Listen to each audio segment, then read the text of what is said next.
What would you see if you fell into Uranus? You know, that BBW, big blue world? It's a gas giant, more specifically an ice giant, but what does that even mean? Because it looks pretty damn solid from up here. Hint, it sure ain't gonna look like that. Today we're looking at TikToks that make you question everything about the universe. This similarity is crazy, ready? This is planets orbiting the sun and I sped it up to show you how similar it is to this, the atom. Maybe our universe is just an atom. Thank you to all the channel members for support. Our last video did pretty good, so in this video, there's no like goal. If you see it, just like it. Maybe we can get to like 5,000 likes, who knows? Because I feel like sometimes when I be like 3K like goal, it kind of maybe holds me back. So if you see this video, like the video. As y'all know, we're on our road to 100,000 subs, so if you haven't subbed yet, make sure to subscribe. Let's go.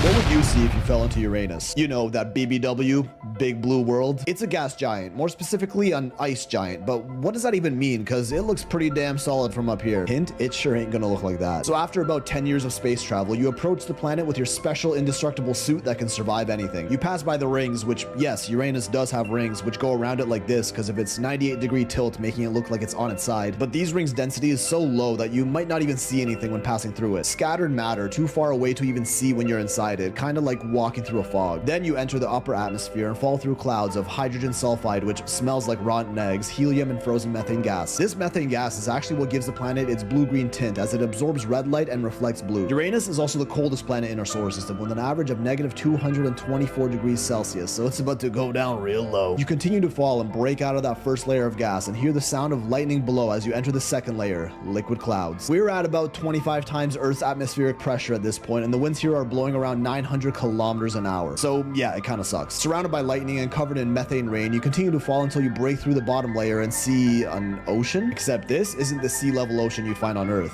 This is Uranus's mantle, which on Earth, the mantle is scorching hot and about 70 kilometers beneath the surface. But instead of molten rock, Uranus's mantle is a dense fluid made of ammonia, methane, and even water. You continue to fall through the fluid, just slower, as the immense pressure here would cause carbon atoms to turn into diamonds. The heat and pressure at this point would pretty much instantly destroy anything, so good thing our suit is indestructible. After literal weeks of falling through thick diamond-enriched fluid 2,000 times deeper than the Pacific Ocean, we hit the bottom. This is the rocky core of the planet, made of iron and magnesium silicate, sitting at 5,000 degrees Celsius, and is the closest we'd ever get to stopping after falling into Uranus. I remember talking to someone the other day and they were like, it's pronounced Uranus and not Uranus. And I was just like, facts. I don't know why everyone always be pronouncing it Uranus. I feel like the people that really do that, it's just trolls. They're just trying to joke. Imagine stepping onto Saturn. You take a step and suddenly you're falling endlessly. No ground, no solid surface, just an infinite plunge into a swirling abyss. So what would really happen if you tried to walk on Saturn?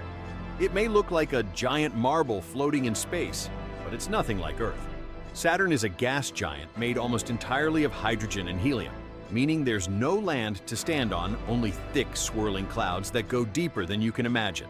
If you tried to land, you'd drop straight through violent storms, with winds stronger than the most powerful hurricanes Earth has ever known. The deeper you fall, the darker and more chaotic it becomes. The pressure would skyrocket, crushing anything in its path long before it gets close to the core. Eventually, the gas compresses into a strange metallic liquid, an alien ocean with no surface. And if you somehow made it near the core, you'd face temperatures hotter than the surface of the sun.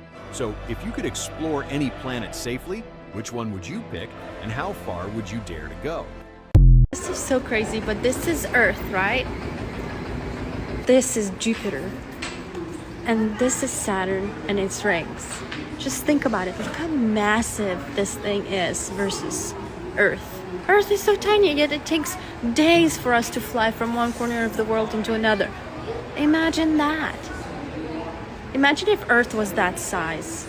That is truly crazy. The size difference is always so like unimaginable, because it's like, because you hear all these references that say like 50 Earths can fit in one Uranus or something like that, and you're just like, okay, but then you see the actual difference demonstrated like that and you're just like, that's a crazy difference.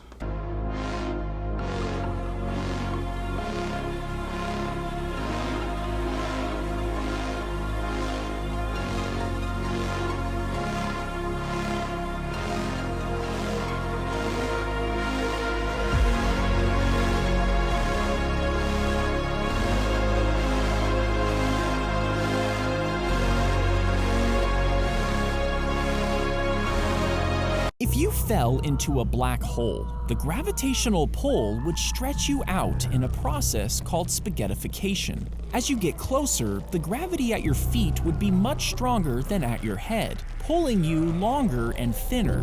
Eventually, you'd pass the event horizon. At this point, time would appear to slow down for an outside observer, but for you, time might seem to speed up. Finally, you'd be crushed by the immense gravity, merging with the singularity at the black hole's center, lost forever in its depths. I feel like someone in this world of 8 billion people has a dream to have death by black hole.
So the Earth just becomes the sun?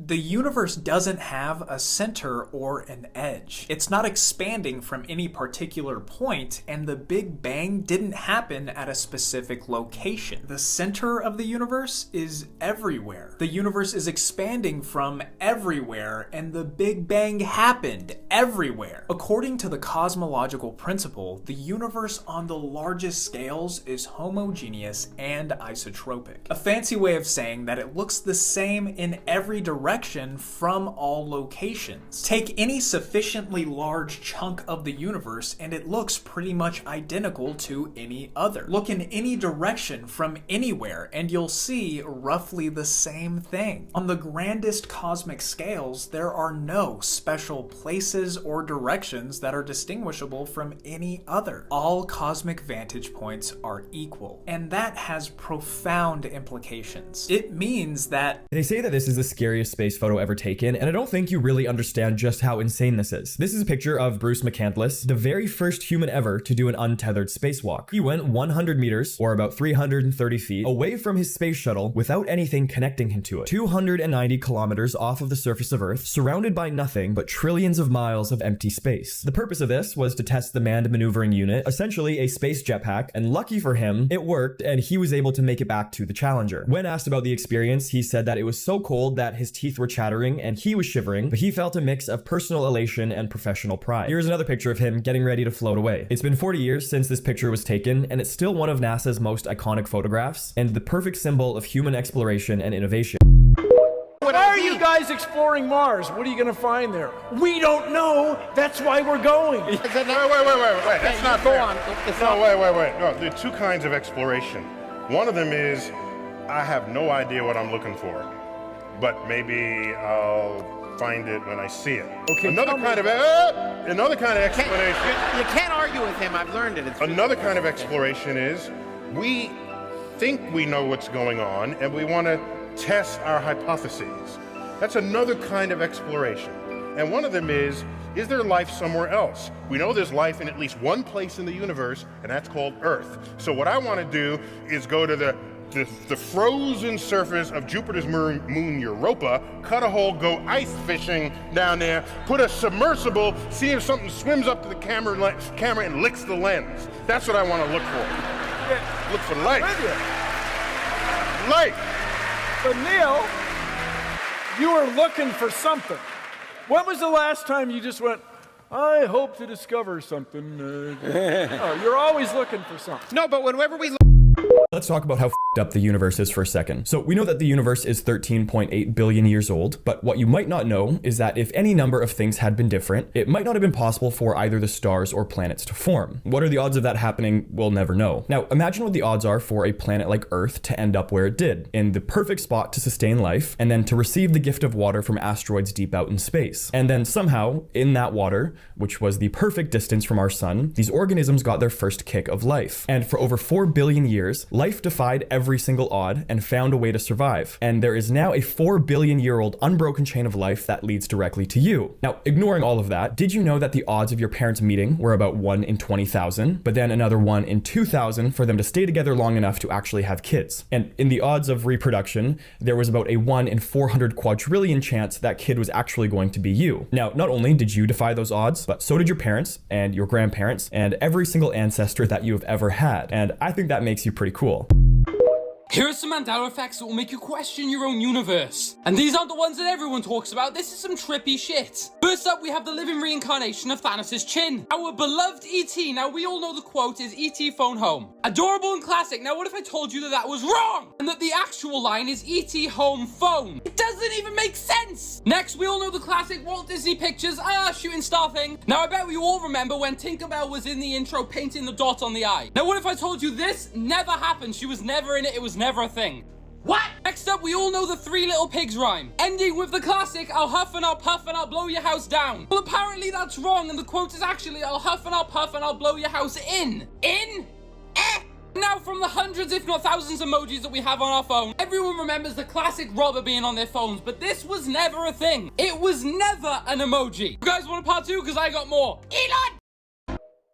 Here are some Mandela effects that will make you question your own universe, part 2. These aren't the ones that everyone talks about, this is some trippy shit. First up, we've got the location of New Zealand. I know, eh? Most people remember New Zealand being northeast of Australia, as shown here. And I'll be honest, when I saw this, I was like, what the f***? But now people are claiming they don't remember it being southeast of Australia. I'll be honest, I don't know what to make of this one, but I will be honest, when I first saw it, I was a little feckin' shocked. I mean, even The Simpsons have it being northeast. Next up, we've got traffic lights. How could this possibly be a Mandela effect? As we know, all fucking traffic lights look like this. Green on the bottom, amber, and then red on the top. However, a lot of people are saying they always remember it being red on the bottom, amber, and then green on the top. Do you ever remember it being this? Next up, we've got sketches. A lot of people remember it being spelt with a T, but apparently that was never the case. And you'll never guess it, another emoji is fecked off. This time, people swear by that they remember hiker emoji. And I'll be honest, me too! It wasn't this exactly, but it was very similar, but apparently Apple never removed it because it was never a thing. What? Elon!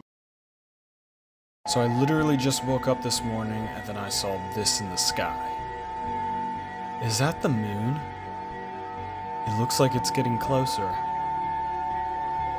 Okay. That is way too big. Did you feel that? You can feel it. We interrupt your regular programming with breaking news of a once-in-a-lifetime event that has left the world in awe and disbelief. Our own celestial neighbor, the moon, is falling from the sky. It's a sight that few could have ever imagined, but one that we are witnessing in real time.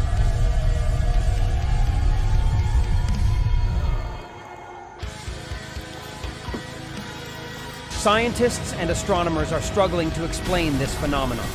Initial reports suggest that a sudden and unexplained shift in the moon's orbit may be responsible.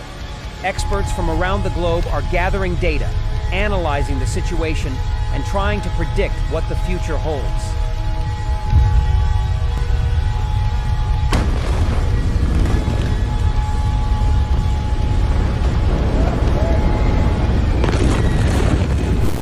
I guess that's what they're saying it's gonna look like when the moon, if the moon ever crashes into the Earth.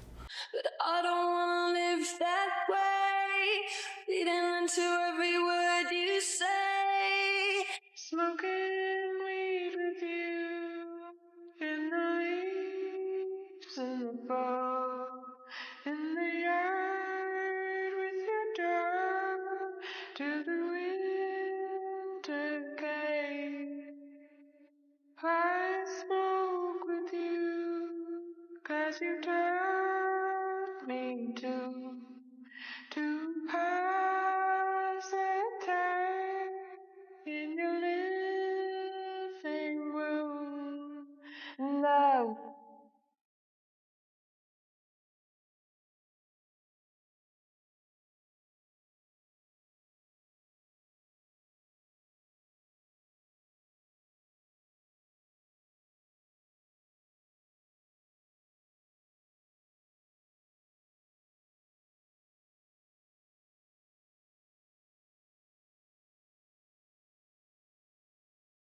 I have a theory.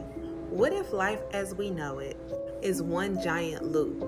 As you see in a video, is of it zooming out from the Earth into the universe and the galaxies and everything like that. And we know that the smallest particle is an atom. So what if when you're zooming out, you're really zooming in? Because you're just one big, large body, but when you break you down to your cells on a molecular level, you just get this reality again. Look at this video. Like, isn't that what it looks like when they show the body? Like, look, watch this next part when they get out of, look at that. Nerves. Does that not look like nerves? How is that our universe? It is us. We are the universe, literally. That's crazy that she said that, because that's exactly what I was thinking about while watching the first video before she showed the second video. Because when you really zoom out, it does look like brain neurons. It look like what if we're just in someone's head?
So what you're looking at here is a computer simulation of absolutely nothing.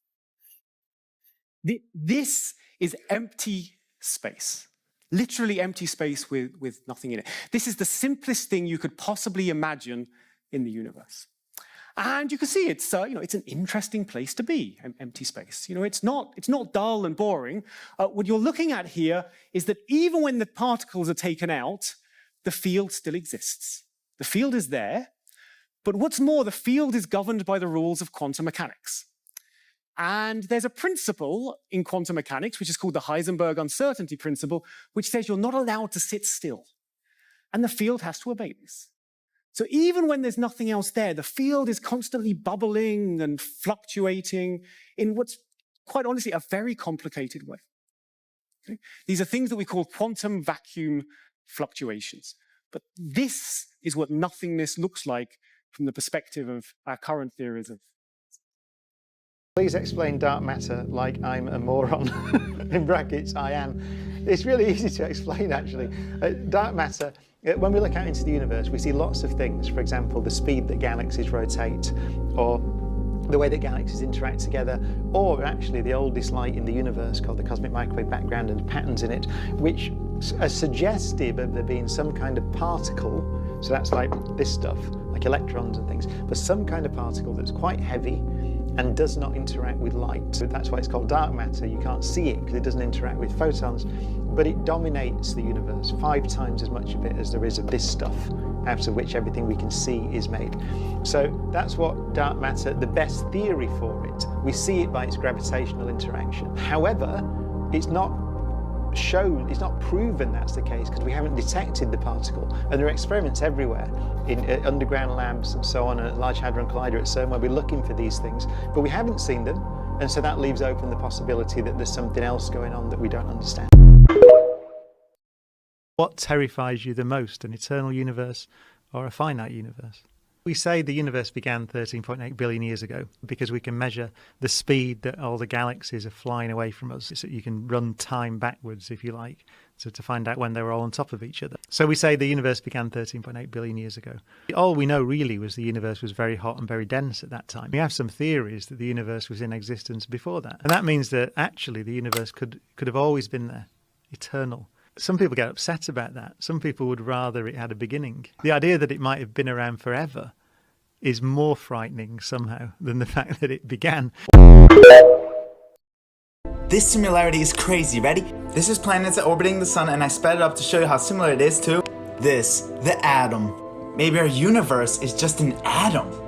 I know that video was short, but that's low-key like a lot to think about because I didn't even notice that. Our own freaking planet literally circles like atoms, like electrons around a neutron. That's crazy. Is the universe a brain? An astrophysicist and a neurosurgeon compared the network of neurons in the human brain to the cosmic network of galaxies in the universe, and there were some weird similarities. The human brain functions with about 69 billion neurons. The observable universe is comprised with a cosmic web of around 100 billion galaxies. In a brain, 30% of its mass is neurons. In a universe, 30% of the mass is galaxies. In both systems, galaxies and neurons arrange themselves in long filaments. Both systems, 70% of the energy plays a passive role. Water in the brain, dark energy in the universe.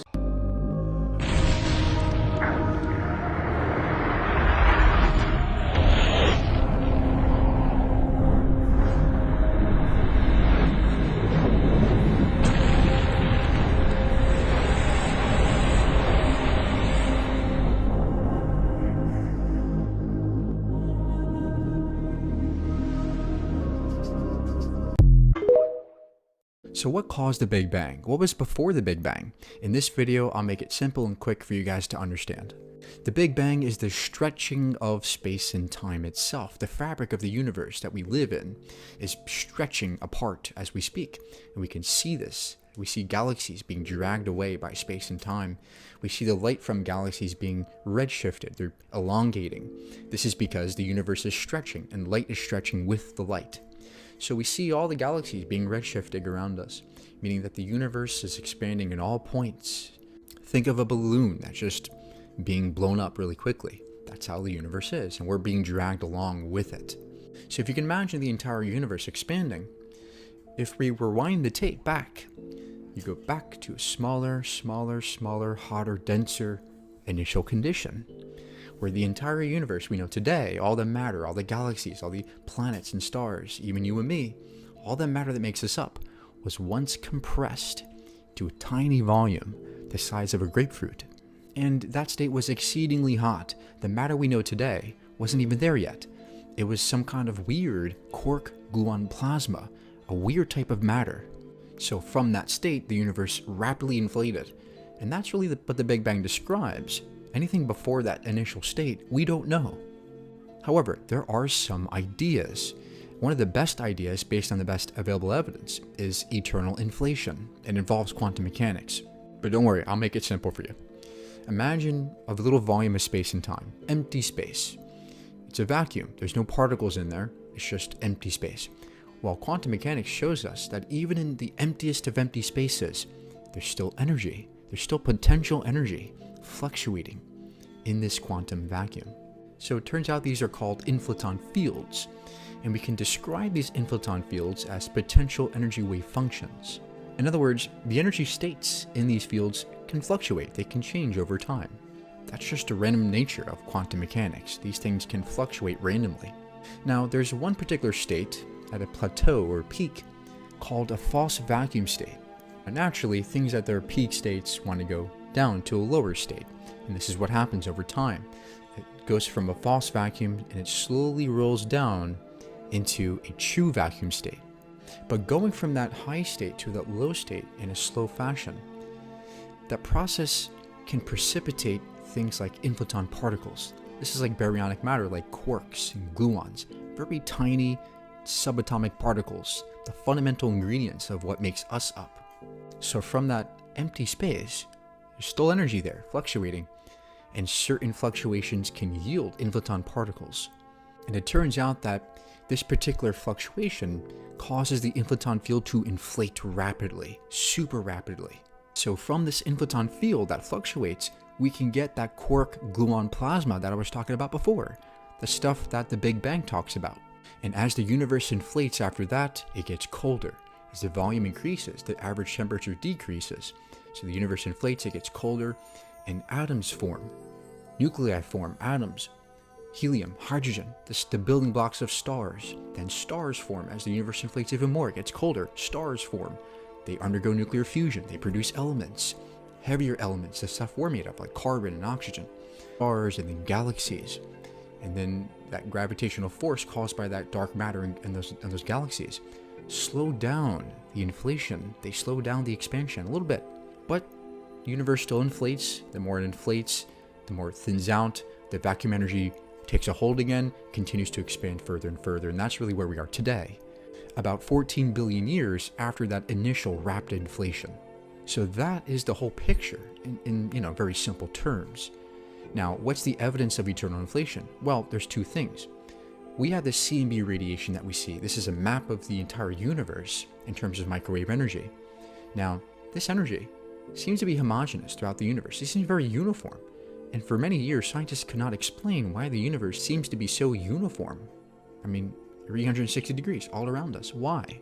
Well, it was because that small volume of space and time rapidly expanded so fast that the initial configuration of matter was preserved because it expanded so quickly that it was preserved. The uniformity was conserved as it inflated. It also explains the fact that the universe is flat. Scientists didn't really know why the universe was flat, but eternal inflation explains why the universe is flat. Because the initial conditions, it was curved. As it inflated rapidly, it flattened out. So these models combined paint a very good picture of the universe we see. Now, of course, there are flaws in this, and we don't know every piece to the puzzle, but we have a good general idea as to what's happening. And that initial space and time could be fundamental. It could be that there's a fundamental layer of space and time that just grounds everything. And big bangs happen all the time in different inflaton fields. They expand, they inflate rapidly. Other big bangs occur all the time around us. We don't know. But all we know is that we are in this one universe. And I'm tired of hearing people say that, oh, because we're in this universe, it's so perfect. How can this come from a big explosion? It must be God. Well, either way, our existence is explained, whether from God or from natural processes or quantum fluctuation. Our existence is mind-boggling in itself. The fact that we exist today, whether or not it's from God or physical processes, it's amazing that we're here today. It's mind-boggling either way. So don't use the counterintuitiveness or your ignorance on how the world actually operates as good reason to inject your God into the picture. Because as the more we learn about the world around us, the more crazy it becomes, the more counterintuitive it becomes. The universe isn't obligated to make sense to us. It just seems to be. A lot of times I watch videos like this and I think to myself, like, who came up with these theories? Like, who figured out the Big Bang? And a lot of the times we might not even be right. Wasn't it like in the 1500s where they were like, oh yeah, the Earth is the center of the universe, and then now we're like, nah, it's not real.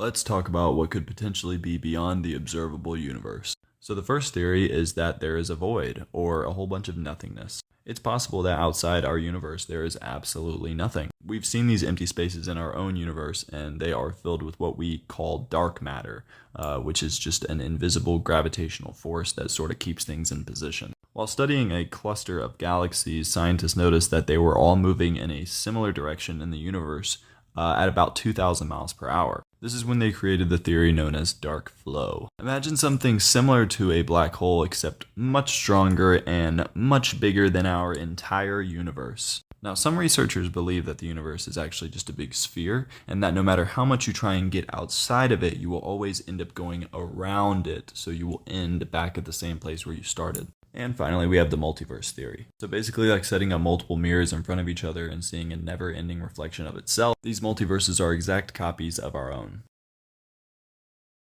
This is so crazy to me. There's actually scientific proof that humans are not physical beings, and that in fact, nothing in our universe is physical or solid.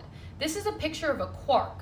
So quantum physics tells us that everything is fundamentally made up of atoms. Everything in our universe is made up of atoms that are made up of electrons, neutrons, and protons. And protons and neutrons are made up of quarks. And electrons are made up of leptons. But what are quarks and leptons made of? They're made of nothing. Quarks and leptons are just pure energy. Quarks and leptons are fast-moving points of pure energy. They're made up of literally nothing. They are nothing. So that means that at the fundamental core of the atom, and therefore at the fundamental core of everything in our universe, there is no material there. It's just pure energy. It's energy vortices. You are just energy vortices. Energy is only transformed. It's neither created nor destroyed. So this energy that is you and that is everything persists forever. It is immortal. So this means that you're not just a temporary flesh sack that lives for 80 years, then dies forever. You are the same energy as everything in our universe. So this means that humans are purely eternal spiritual beings, and that the physicality and solidity of everything is just an illusion. You are an immortal divine being, and next time you feel alone, just know that you can't be alone, because you literally are one with everything, because you are everything. Does it bother me to know that there's something massive outside the observable universe, and we can't see it? And also, what do I think it is? First of all, not knowing is a delightful state to be in, because that's what feeds your curiosity. You can't walk around saying, I don't know something and upset by it. You gotta walk around saying, I don't know this and I want to find out. That's how it should unfold for all of us. And what do I think it is? I have no idea. There it is. Welcome to the state of mind of a scientist on the frontier, standing at the boundary between what is known and unknown, and peering out into the abyss of ignorance. I love it. What if I told you the universe is only here because you exist to observe it? So this book right here is the Anthropic Cosmological Principle, written by Frank Tipler, who is a mathematical physicist, and John Barrow, who is a physicist and cosmologist. This book sets out to explore one of the deepest questions in cosmology. Why is the universe seemingly so perfectly fine-tuned for life? They speak to the strength of gravity. If it was slightly stronger, stars would burn out too quickly and collapse before life could be formed. Slightly weaker and stars wouldn't form properly, meaning no planets, no complex chemistry, no life being formed. If there was a tiny variance in electromagnetism, life could not be created. The same with strong nuclear force, the same with weak nuclear force. The ratio of electrons to proton mass, the balance between matter and antimatter, cosmological constant, which is the constant that controls the expansion of the universe. If any of these were even slightly off, life would not exist. So back to the question, why does the universe seem so perfectly tuned for life? First option is the weak anthropic principle, or WAP, W-A-P. WAP simply states that the universe allows for observers, otherwise we wouldn't be here to observe it. It's not hard for you to understand that you live on a planet that allows for life, because if you didn't, you wouldn't exist. Out of all the possible universes that you could exist in, you exist in the one where life could emerge, because otherwise you wouldn't exist. The next one is the SOP, the strong anthropic principle. The universe was not randomly suitable, but it was bound to be this way. In religion, people would say God created this so that we could exist. In other interpretations, it's just simply that the universe is so precisely constructed that life was inevitable to emerge. And they propose a third in their book, which is called the FAP, the final anthropic principle. Not to be confused with NoFap, but FAP simply states that once intelligent life emerges, it can never be fully extinguished. It can never fully die out. In fact, that intelligent life will take control of its cosmic evolution, which potentially leads to a future where intelligence actually begins to shape the universe itself. It's a really fascinating book that connects physics, philosophy, and even esoteric ideas about consciousness, reality, the constructs that we live within. Key takeaways: that the universe is precisely designed for life, like so precisely that it is not logical to think that it came about by accident, right? Occam's razor. 2, observers are necessary for creation to exist. The observer collapses into reality, creation. And 3, the final destiny of intelligence could be to take control of cosmic evolution. And it's 3. It 100% is 3. All the friction, all the chaos that's going on, that's just the contractions before birth. That's just the friction within the cocoon before the emergence. Ask yourself, if the earth is a womb, and if this chaos, this friction you're feeling is the push and pull that is necessary for birth, what is being birthed? There is a terrifying theory about our universe that the human mind can't comprehend. It's called the eternal universe theory. Many astrophysicists wonder if the Big Bang was merely an event, and not when the universe actually formed, but instead, the theory suggests that the universe has always existed. In this view, the universe is seen as an unchanging and infinite entity, where matter and energy are continually being created to maintain a constant average density as the universe expands. Unlike the widely accepted Big Bang theory, which proposes that the universe originated from a singular point in an event known as the Big Bang, the eternal universe theory suggests that the universe has always existed and will continue to exist indefinitely. This idea challenges the conventional understanding of the cosmos and raises profound questions about the nature of time, space, and the ultimate fate of the universe. Supporters of the eternal universe theory argue that it provides a more elegant explanation for the universe's existence. By eliminating the need for a cosmic beginning, the theory avoids the conundrum of what preceded the Big Bang or what caused it to occur. It also negates the requirement for a hypothetical singularity, which is a point of infinite density, a concept that currently lies beyond the reach of our scientific understanding. Moreover, an eternal universe implies that the conservation of energy and matter holds true throughout time, reinforcing one of the fundamental principles of physics. Universe? I really want this new thing.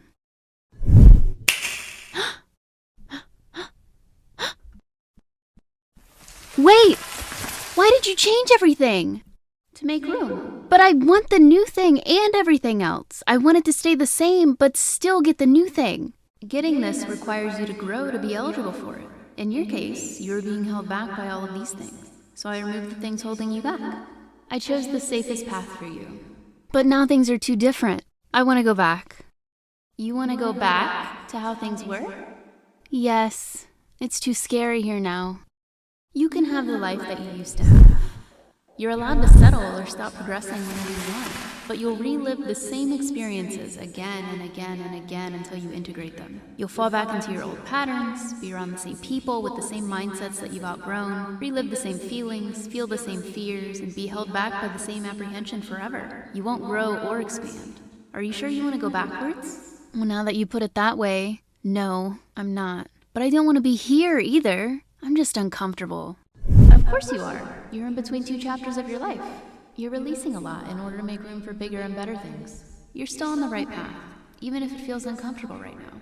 Just relax. You're exactly where you need to be. Is it possible mathematically that our universe is on the other side of a black hole?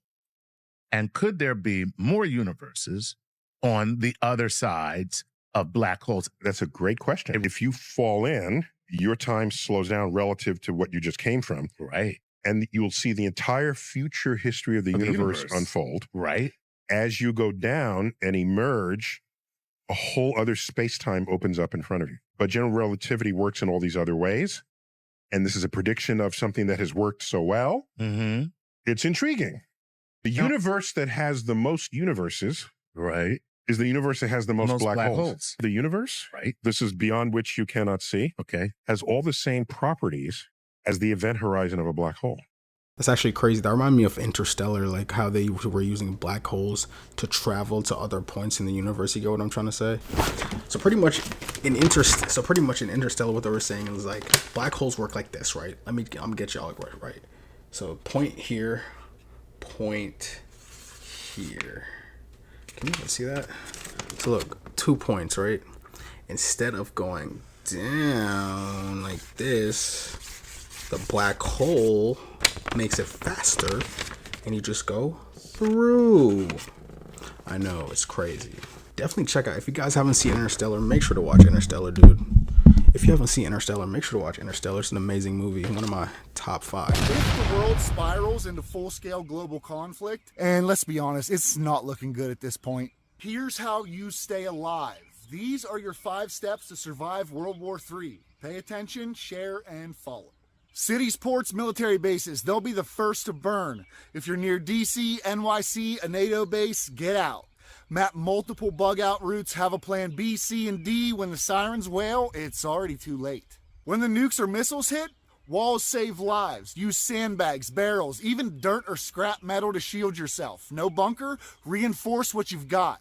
Power, water, and internet, they're all gone and not coming back on. Solar power, backup batteries, Faraday bags, manual gear, and a shortwave radio. That's how you stay informed. Doors will be empty in hours, but in weeks, people are gonna do anything they have to for food or fuel.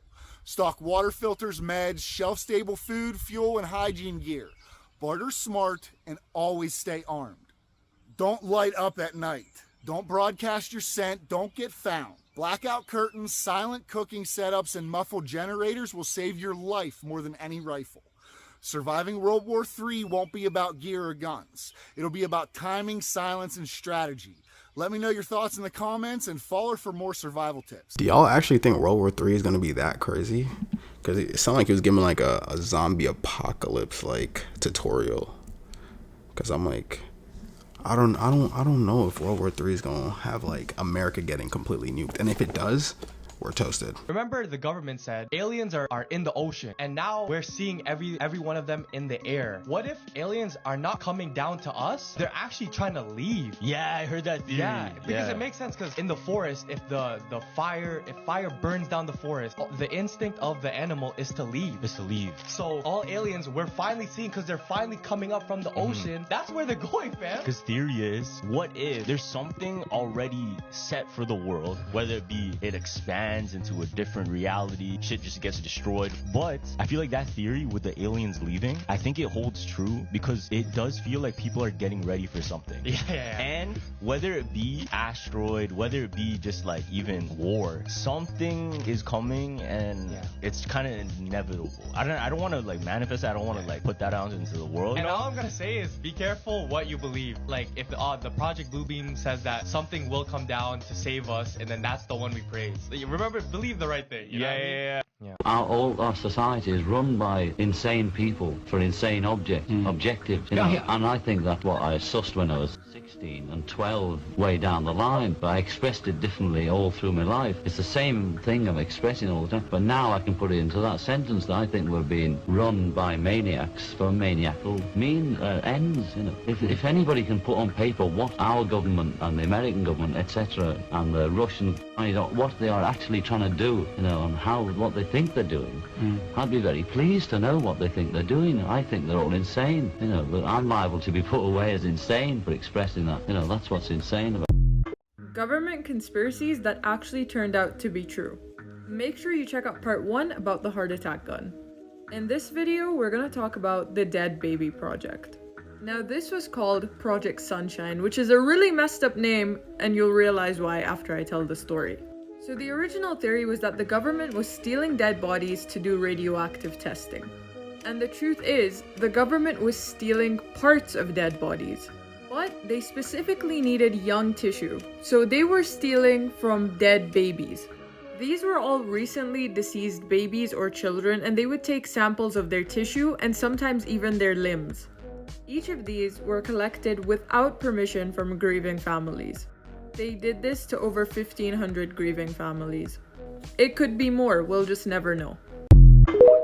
3 ways that the government spies on you, and the last one will freak 98% of people out. Number 1 is that they listen to your phone calls. Most American phone companies hand over people's phone records to the government. And according to NBC News, the US government monitors every single phone call made in America. Number 2 is by watching you through your laptop or phone camera. And that's why Mark Zuckerberg covers his camera with tape. And number 3 is by watching you watch TV. Governments use programs that records all the audio around your TV, while also collecting information on what you watch. What is the government so afraid of? The US Navy sets off a 40,000-pound bomb in the Atlantic Ocean, 100 miles from the coast of Florida, saying that it was only a military exercise. However, looking at the footage of the explosion, it definitely didn't seem like a regular military exercise. Furthermore, it's known that there are unknown creatures or aliens living deep in the ocean. So, could it be possible that it wasn't a military exercise, but a cover-up to take out a deadly threat in the ocean? With this suspicious military exercise, many are asking, personally offered me $2 billion to not pursue what I was doing. Someone in the photo lab took a picture of a picture. It's an extraterrestrial on a dissection with a group of doctors and what looked like some suits in the background. Yeah, arms, legs, head. The head is covered with a towel. Apparently it was badly mutilated. It had a weird, almost like a spine on the front, like we have a sternum, that you could see, like a bumpy thing. Different hands and feet. Not tiny. I think it was around 5 feet. It's hard to tell from this photo. I have the documents. I have the trace landing. I have the U.S. military Air Force people's testimony that were there. When one of these, in this case it was an extraterrestrial vehicle, not one of the man-made ones. So we call them ETVs for the ones that are of extraterrestrial origin. There were 3 of these man-made UFOs, ARVs, alien reproduction vehicles, hovering in this hangar. Things that the government don't want you to know, part 24. There's no point in working a job. In 1933, the government went bankrupt, and they got rid of all of our money. And then they gave us a fiat currency called Federal Reserve notes. And they also gave us something called a credit system. Since the government is so much in debt to us, they basically offered to pay for everything. Yes, your house, your car, everything's already paid for. Why would you go work for $15 an hour and you work half your shifts for free because they take 50% of your income, when all you really have to do is walk into the bank with a good credit score and they'll give you some imaginary numbers on a plastic card? Make that make sense. The biggest leak of government secrets ever began in December of 2012 with a single email delivered to an IP address in Rio de Janeiro. Glenn Greenwald, one of the world's busiest journalists, is sitting in his home in Rio, and he sees an email from someone he doesn't know. It's not a friend, it's not his mum, and it just says, "I've got some stuff you might be interested in." He didn't use his name, and he said very cryptically and very vaguely that he had information that he wanted to discuss with me, but could only do so if I were to install encryption. Guardian newspaper columnist and blogger Glenn Greenwald didn't pay much attention to the email. 99% of the time it ends up that they're crazy or delusional, or the story is just not very good. And this guy or girl, we don't know who it is persistent. So a few days later, emails again and says, "Look, Glenn, can you do this thing?" And Glenn still doesn't do it. This attempt, basically, to leak all of these secrets, initially just goes straight into the sand. The source moved on, this time to Berlin. He was soon exchanging emails with American documentary filmmaker Laura Poitras. She'd been in contact for over a month with a mysterious source who had reached out to her using her encryption key and using anonymous channels, and said he had a big story for her. A few weeks later in New York, Poitras met national security investigative reporter Barton Gellman at a Greenwich Village restaurant. This was something she wanted to be exceptionally careful about. We agreed on a cafe to meet at, and we also, I think, both understood that when we got there, we'd move to someplace else. Poitras asked Gilman to vet the source and meet him electronically. Her source, who became also my source, needed to take very special precautions in the usual NSA style, and so he called me Brass Banner, and he called himself Virax, which means truth teller in Latin. Through sophisticated encrypted messages, Virax promised an unprecedented scoop, but it came with a warning. He believed he was risking his freedom and possibly his life, and he warned me as well that if the U.S. intelligence community believed that by getting rid of me, they could prevent this story from happening, he said that my life would be at risk. In late May, Virax surprised Gilman and Poitras. He sent them an invitation. He said, "Your destination is Hong Kong."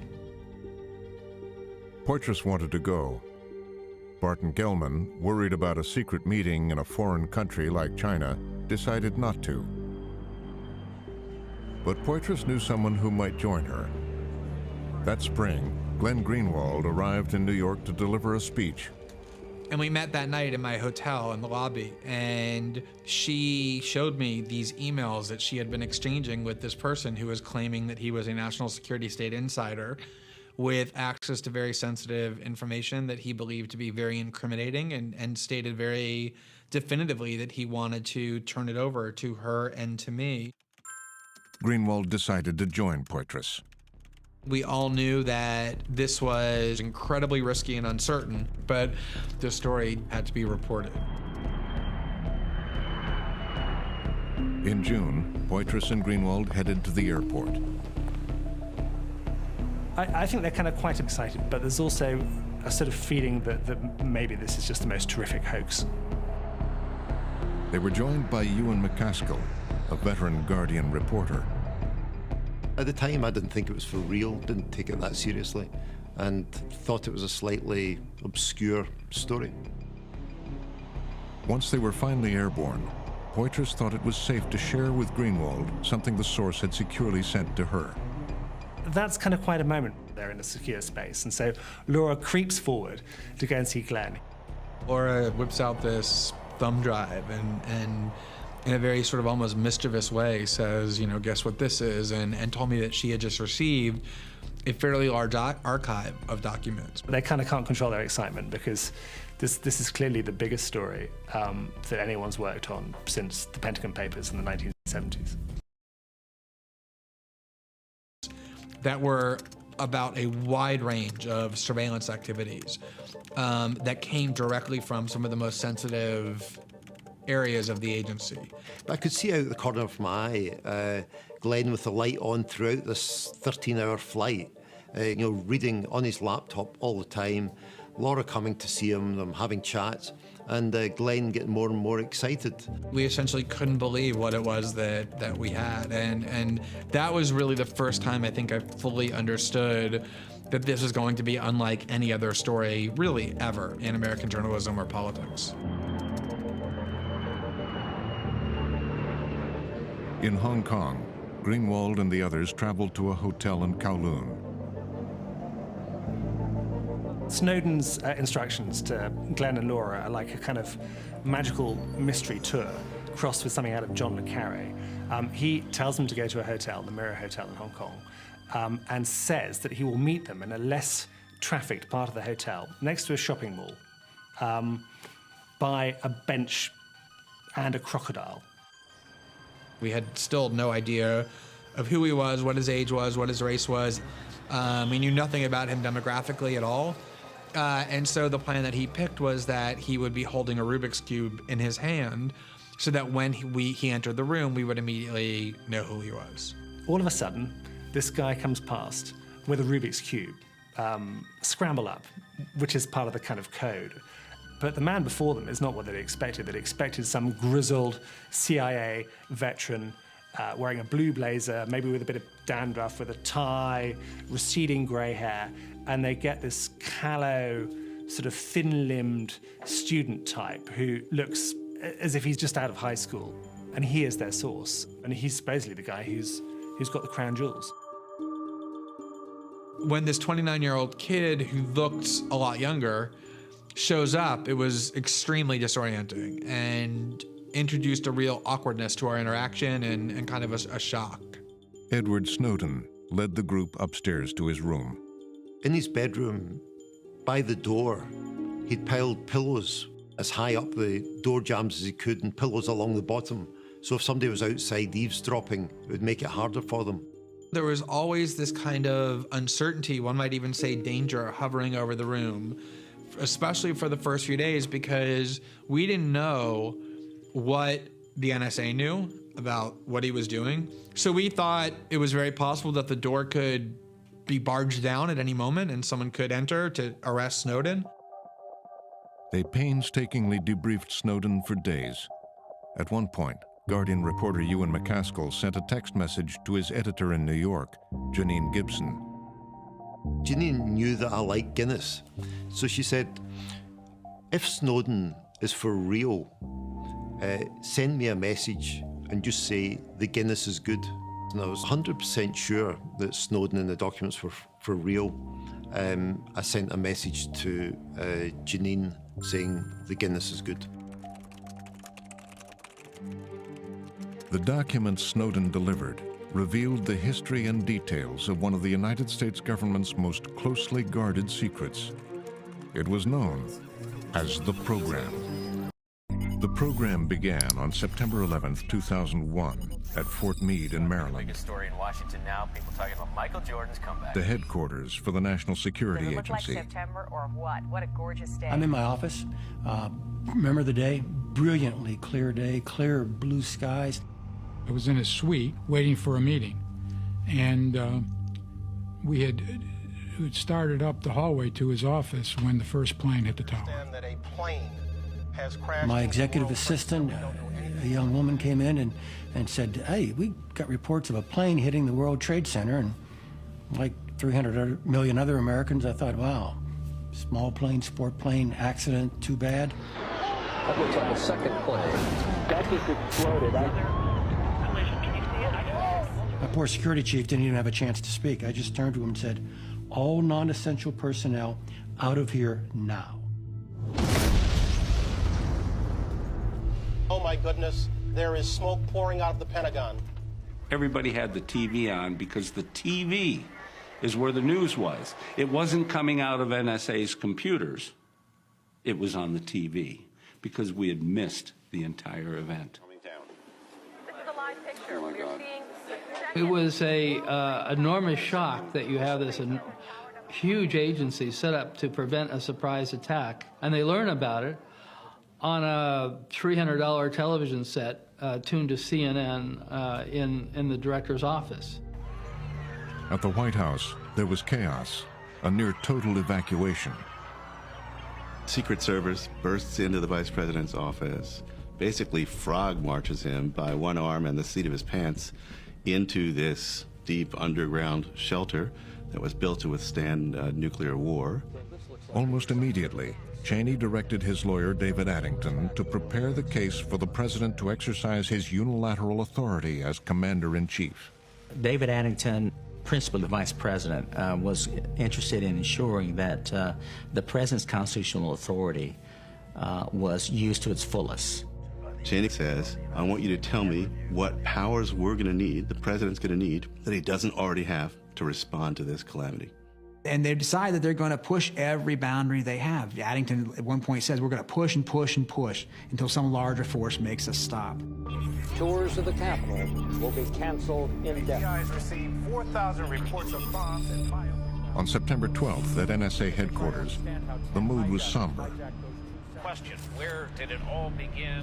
We began soul searching almost immediately. We all felt like a great wrong had been done and that we were all somewhat, if not all, culpable. A fate which will live in infamy. You have to remember that NSA was created after World War II to prevent another surprise attack. That was the whole raison d'etre for NSA. Pearl Harbor, we don't want another Pearl Harbor. Information that more people involved in the plot remain in the United Immediately, we began to wonder what we had done wrong. Why did we miss the boat? What didn't we detect that we should have detected? The investigation continues in this country. In the aftermath, troubling questions emerged from deep inside the agency.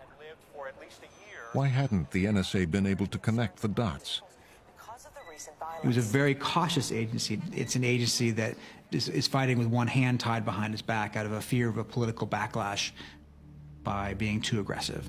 The president now at the door? During the Nixon administration, A final wave. the NSA had overstepped, spied on Americans. Certainly appears to violate the Fourth Amendment to the Constitution. Caught and restricted by Congress, the domestic spying apparatus went dark for more than 20 years. It was against the law to turn the NSA on Americans. From what I've heard that everything before 9/11 was completely different. Like, going to the airport was way more chiller. The TSA wasn't, I don't even think there was a TSA. I'm not even too sure, but like, I just remember like there's a lot of people used to tell me like security for airports used to be so much more like relaxed and not as strict. There was a guy that was talking about how there's a secret government that our government don't even know about. So he was basically saying that this secret government has its own navy, has its own air force, has its own funding system, and it's like completely secret to the people. They have technology that's like more advanced than our most advanced plane that we have. They learn to take energy out of a small area. It's like some advanced physics, and it's something like if we give it to the people, there'll be free energy all around the world. Damn, we're definitely on Mars, bro. If we got something like that, you put that in an engine, bro, we're on Mars. That's bro. what I'm saying. But it's like, what is the point of having something that low key? For weapons, like, we know there's aliens, so aliens coming to fight us, we need something defense. Also, like, control. Say really start rioting, Russia act up or something, anybody act up, now we have something like a real deterrent. Like, yo, calm down before, like a nuke. Low key, before we dropped the nuke, nobody knew what a nuke was. Yeah. Now everybody got nukes. So you gotta drop a nuke? Nah, we are 10 steps ahead of you. This is insane.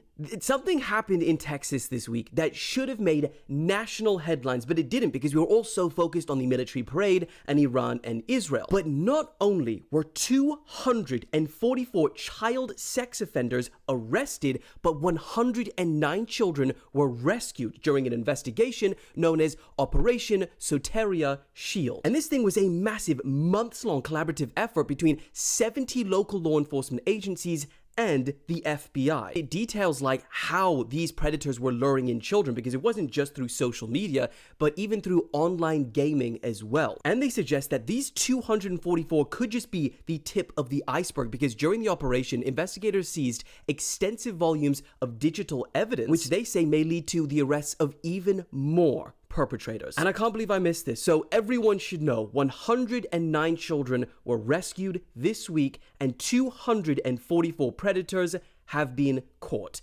That is news right there. Did you know that the United States is about to have a giant golden shield in the sky? Sounds like something out of a sci-fi movie, right?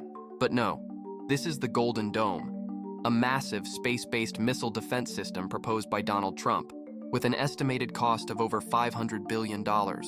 It's designed to counter hypersonic missiles, drones, and all threats coming from space. The technology behind it is cutting edge: space-based radar, defense lasers, and ultra-fast autonomous interceptor missiles. Inspired by Israel's Iron Dome, this version is supersized in every way, in scale, power, and ambition. What's especially notable, Trump wants the Golden Dome to be operational within 3 years, before the end of his presidential term. But the big question is, will it actually work? Could it place a heavy burden on American taxpayers? And if it inadvertently triggers a global arms race, what might happen then? One thing is certain: if successful, the US could become an impenetrable fortress from space. But if it fails, it might become the most expensive dome in history. I mean, I've heard that Trump was actually inspired by Israel's Iron Dome, so he made a Golden Dome.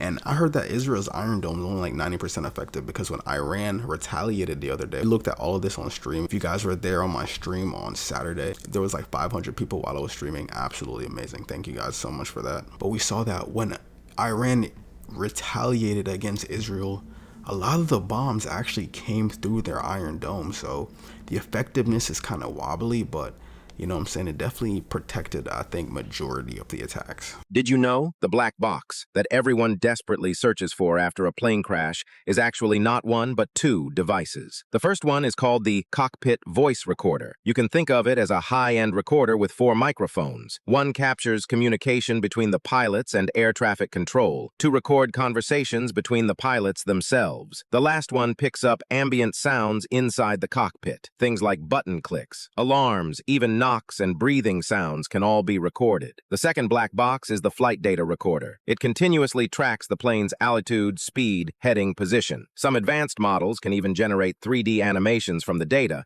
allowing investigators to visually replay the incident like watching a movie. So how is all this crucial data preserved? At the heart of the black box is a hard drive, sealed inside a heat-resistant, corrosion-proof shell made of titanium or stainless steel. No matter how hard it crashes or how long it burns, the data inside usually survives. And there's a secret weapon at the bottom, an underwater locator beacon. If the black box ends up underwater, it emits ping, ping, ping ultrasonic signals to help rescuers locate it with precision and recover it as quickly as possible. So don't be fooled by its plain appearance. It's the key to uncovering the truth behind an air crash.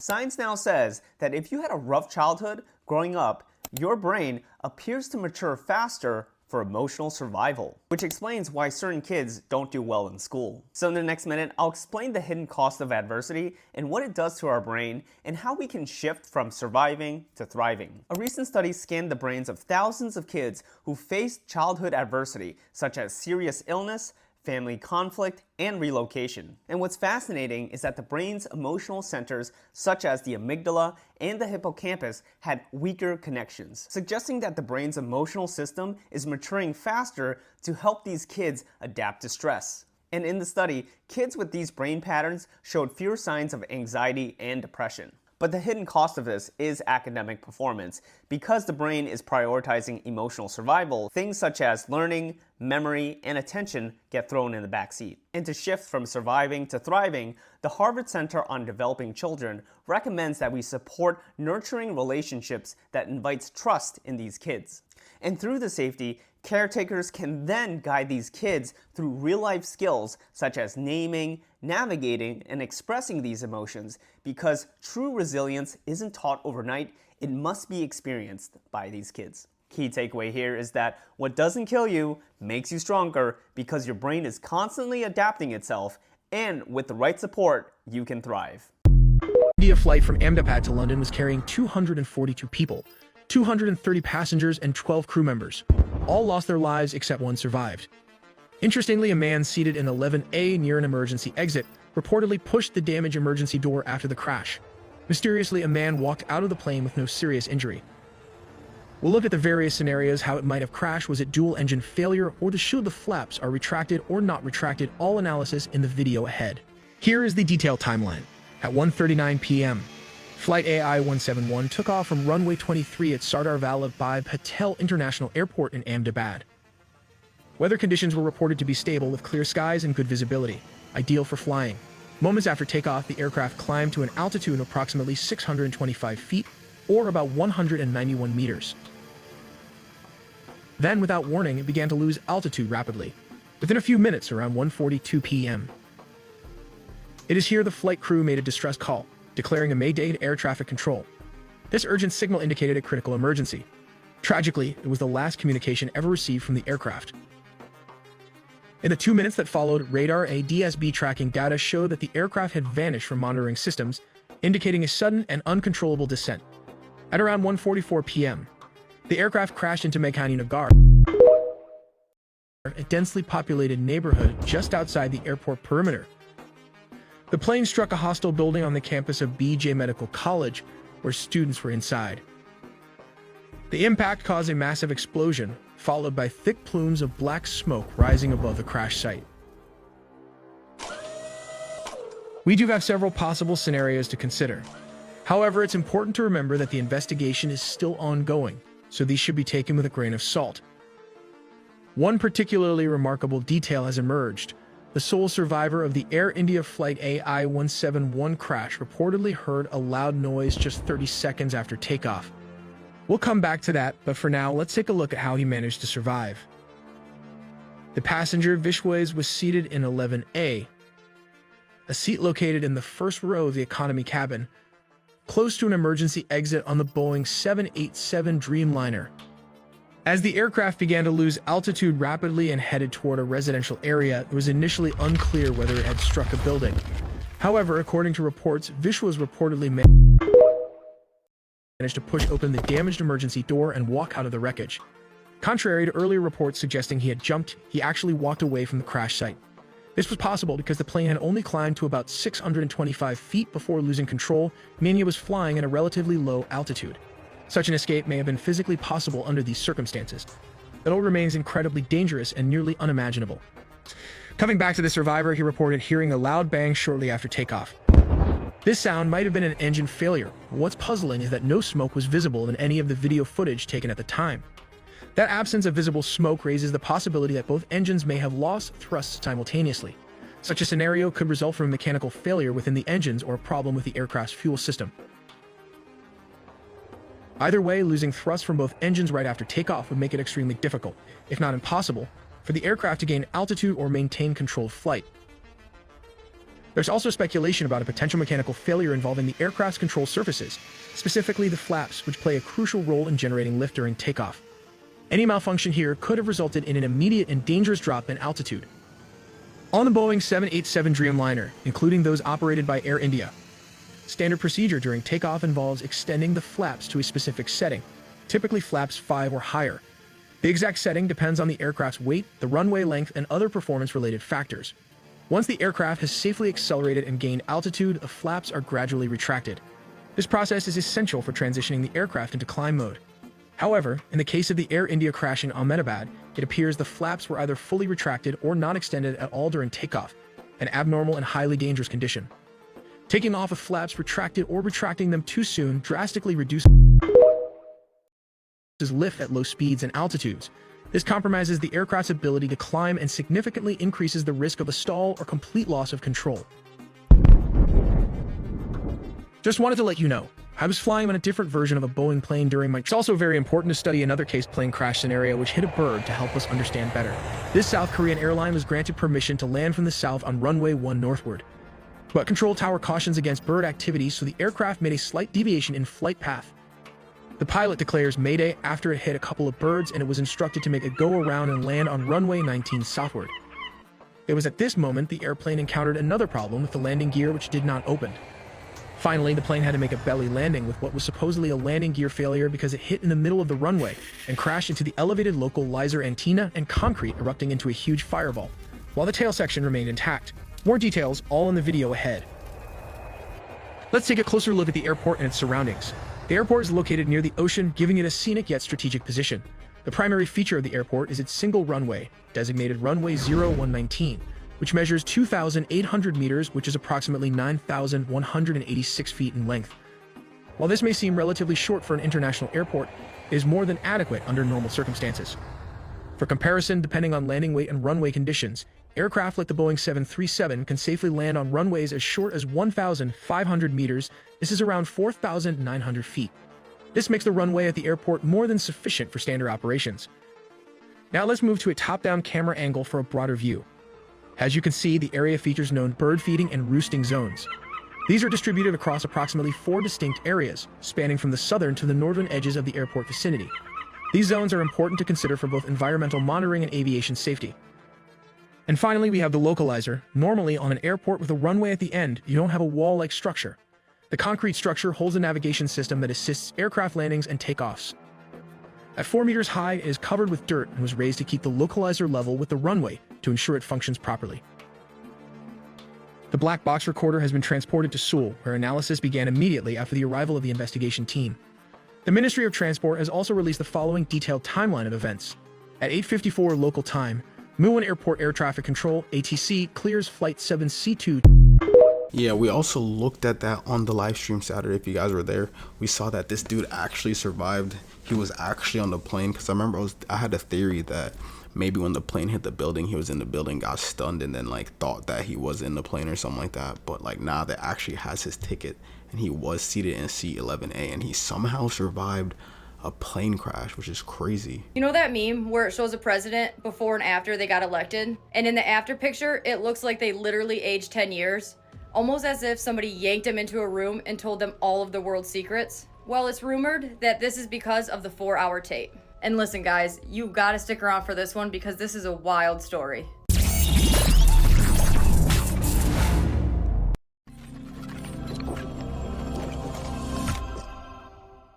Aaron was one of these low-level employees. He always kept quiet and he just tried to fly under the radar. It was nighttime at the office and there was something he really wanted to get done before the weekend. So he was working later than usual. He was almost ready to pack up and head home when he printed a document on what he thought was the printer in his immediate vicinity.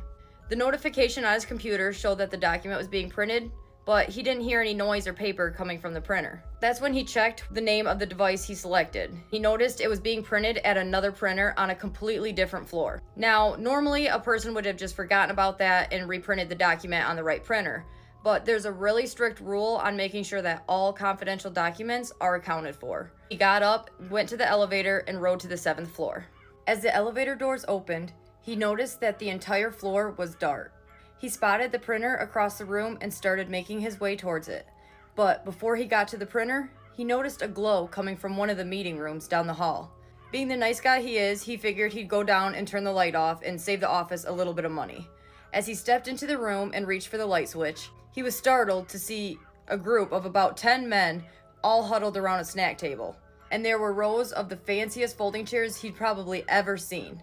At the front of the room sat an old TV on a cart. "Mr. Knightley, we've been waiting for you for over 15 minutes. Get the hell in here."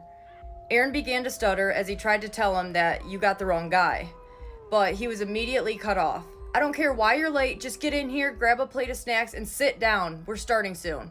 Put your phone, your watch, and anything else that can record audio or video into the bag." Something about his sternness and tone short-circuited Aaron's brain. For guys like him, there's a third option beyond fight or flight. It's called just go with it until it's over. He dropped his phone and his watch into the bag, and the gentleman made his way to the front of the room, where he stood next to just a serious-looking man. There was also a Secret Service-looking guy standing in the corner. One of the men pulled out a VHS tape from his bag, and he put it in the TV and pressed play. Aaron's mind was racing as he began recalling all of the rumors that he's heard in the past. The beginning was familiar enough to him. Various disclaimers about this being incredibly confidential material. It showed insignias of relevant organizations and just all of that stuff he's seen a million times. But then, something caught his eye. The next insignia that popped up on the screen looked kind of strange to him. He couldn't exactly tell what it was, but something was definitely off. It had the same eagle that he was used to, but this time, there was a navy blue hand on the left shoulder of the eagle. Did they update the logo? Before he had time to think about it, they cut to another logo. And this one, he most definitely has never seen before. Committee for the Protection and Preservation of Human Consciousness. The logo was an image of the planet Earth nestled inside of a seal-type design. Then, it cut to a room that looked similar to the Congress floor, but there were some strange differences. The seats were farther apart, and the whole entire room seemed to be on a really steep incline, not what he's used to on the regular Congress floor. As the camera panned around the room, it looked like there were about 50 people gathered around. The recording seemed to be really old, since it was recorded in black and white, almost like it was a video shot in like the 40s or 50s. The tape lingered on this one shot for quite a while. Then it panned over to the corner, where there was a choir huddled together, talking amongst themselves. After a few more minutes, the tape abruptly cut to an awkward angle video of the man speaking at the podium. It was too zoomed in on the lower half of his face, so you couldn't really see his eyes or his hair or anything like that. Aaron could tell whoever recorded this definitely wasn't a professional. The man at the podium began to speak. "Members of the Committee for the Protection and Preservation of Human Consciousness, I thank you all for coming tonight. We are lucky to be in the good graces of our visitors today. Without rehashing our painful history, we can all acknowledge that the journey it took to get to this very moment in time has been a very difficult and very strenuous task. I am pleased to say that humanity, faced with a dire ultimatum, has come to a majority decision. To our esteemed guests from across the solar system, we are thankful for the opportunity you have given us to negotiate with you today." Aaron's heart beat out of his chest as adrenaline began surging through his body. He couldn't believe that they had actually made contact with extraterrestrial life. The man at the podium continued speaking. Before I outline the decisions taken by humanity, I want to, from the bottom of my heart, thank the brilliant representatives from all the nations all over the world who came together to ensure that this decision was taken with the utmost responsibility, care, and appreciation for our human species. I am aware that this was not a unanimous decision. What did that mean? Aaron sunk down into his chair as he felt a nauseous feeling starting in his stomach. The tape returned to a now corrected angle of the speaker at the podium. His eyes were now visible and they looked strained, almost as if he hadn't slept for weeks. And when his eyes looked at the camera, you could see the sadness in his eyes, like he'd seen multiple versions of hell. To the nations who still disagree, he continued, I thank you nonetheless for accepting the majority decision that we have made today. May this moment, which will be held in secrecy throughout the rest of time, be appreciated as a critical milestone for human civilization. Tonight is not a victory. It is a somber moment that we share. However, we are faced with two options: extinction or accepting the agreement. We made our choice, and I believe time will show that this was the right decision. I hereby announce that we accept the agreement provided by our special guests. This intergalactic species will allow humanity on planet Earth to continue to populate, grow, and innovate. In return, all governments of the world will honor the promise. Aaron was on the edge of his seat. He needed to spit it out. What was this agreement? At this point, the video showed the man at the podium, and for the first time, he looked nervous, scared even. We honor the agreement that these beings hold the right to visit the planet Earth on a reoccurring basis. They will be allowed to consume the majority of the human population inhabiting Earth in order to get the nourishment they desperately seek. After every visit, the remaining humans will be expected to breed in time for the next visit. We acknowledge that we will maintain a parallel history which will be shared with our world's population to ensure that humanity stays motivated to continue existing and evolving as a species. This parallel history may suggest that mass extinction events are a result of free will and sin among men, and they must never know that this is in fact our inevitable and unavoidable doom, put upon us by external forces. For the first time, Aaron's fight or flight response was actually flight. He wanted to escape so badly, to just run away and never look back, but he didn't know what he'd even be running from. The last visit was in the year 1346, and it lasted 7 years. We will continue to honor our parallel history about this event. The next visit, which will not be met with resistance, will be in the year 2028, and it will run for 1 full calendar year, marking a 675-year gap between the last significant visit and the next one. The visiting cadence is expected to speed up over time as the remaining humans continue to improve their technology and reproduce in a speedy and more productive manner. Aaron's eyes began to water. He so badly wanted to look away, but he couldn't. The tape then cut away to a larger view of the room. The committee members looked somber and broken, still contemplating whether they made the right choice or not. And the members of the choir all stood frozen in the corner. Their faces looked white and their expressions showed pure horror. The camera then panned over to a row of empty seats. Aaron was confused. What were they recording? Then he noticed the seats themselves looked kind of blurry. The man at the podium carried on with his speech as the cameras kept its focus on the blurry seats. We should acknowledge the privilege of knowing that there is indeed life in the cosmos, that extraterrestrial life has chosen to visit our planet, and that the cycle and balance provided by nature extends far beyond the confines of planet Earth. Much like humanity has found its place on Earth in the food chain, we acknowledge our place in the divine order of things, and we should be honored to have an encounter with beings of such great power, understanding, cognitive function, and evolutionary progression. Aaron's thoughts began to race. I shouldn't have stayed late. I should have made my identity clear from the beginning. I knew that I wasn't supposed to see this. I just knew it. The speaker then began to stutter. It almost appeared as if he was going to cry. While the process of consumption it's a painful and lengthy one, we respect the trade-off that comes with our preservation of our species. Our species should be honored and proud to be the only species in all of the cosmos that possess the great power that our visiting species seeks. We are blessed that there are secret underground cities all around you. Do you remember this TikToker who suddenly died after claiming that he discovered a giant on top of a hill? Just months after his mysterious death, another man went viral for claiming that he saw a giant entering a massive secret door in the mountain. Right up there. That thing was open. It opened completely. Secret doors and then all it closed over, back up. He described it just like the recent video of an alleged giant sighting. The difference is that the giant door has a peephole in it. And there's a little slot in it right up there. You can see that little slot where it looked like somebody was staring out of. Dude, giants are freaking real. I don't care what anybody says. This video instantly went super viral. Immediately, fans requested that he go back and investigate further, and he immediately did. We're gonna get up there. We're gonna get what we need to get done. He also noticed suspicious marks on the way to the alleged giant door. The spot in the mountain right here, as it goes up, that's really worn different from the rest of the hillside. It looks like drag marks, like something's dragging something up there, like continuously dragging something, like pulling something up the hillside. But his next video started to scare his fans. He realized that he's being followed just like Andrew Dawson. We just been staying Government kind of agents, low key. When I wake up in the morning and I'm going, this is what I run into. It's down the road. And then sometimes it's up the other side of the road. And sometimes it just follows me around town. And there's a white truck that does the same thing. He's not faking it because he even caught these white trucks on camera. The government is hiding so much right beneath our feet, y'all. As always, let me know what you think in the comments. Thanks for watching.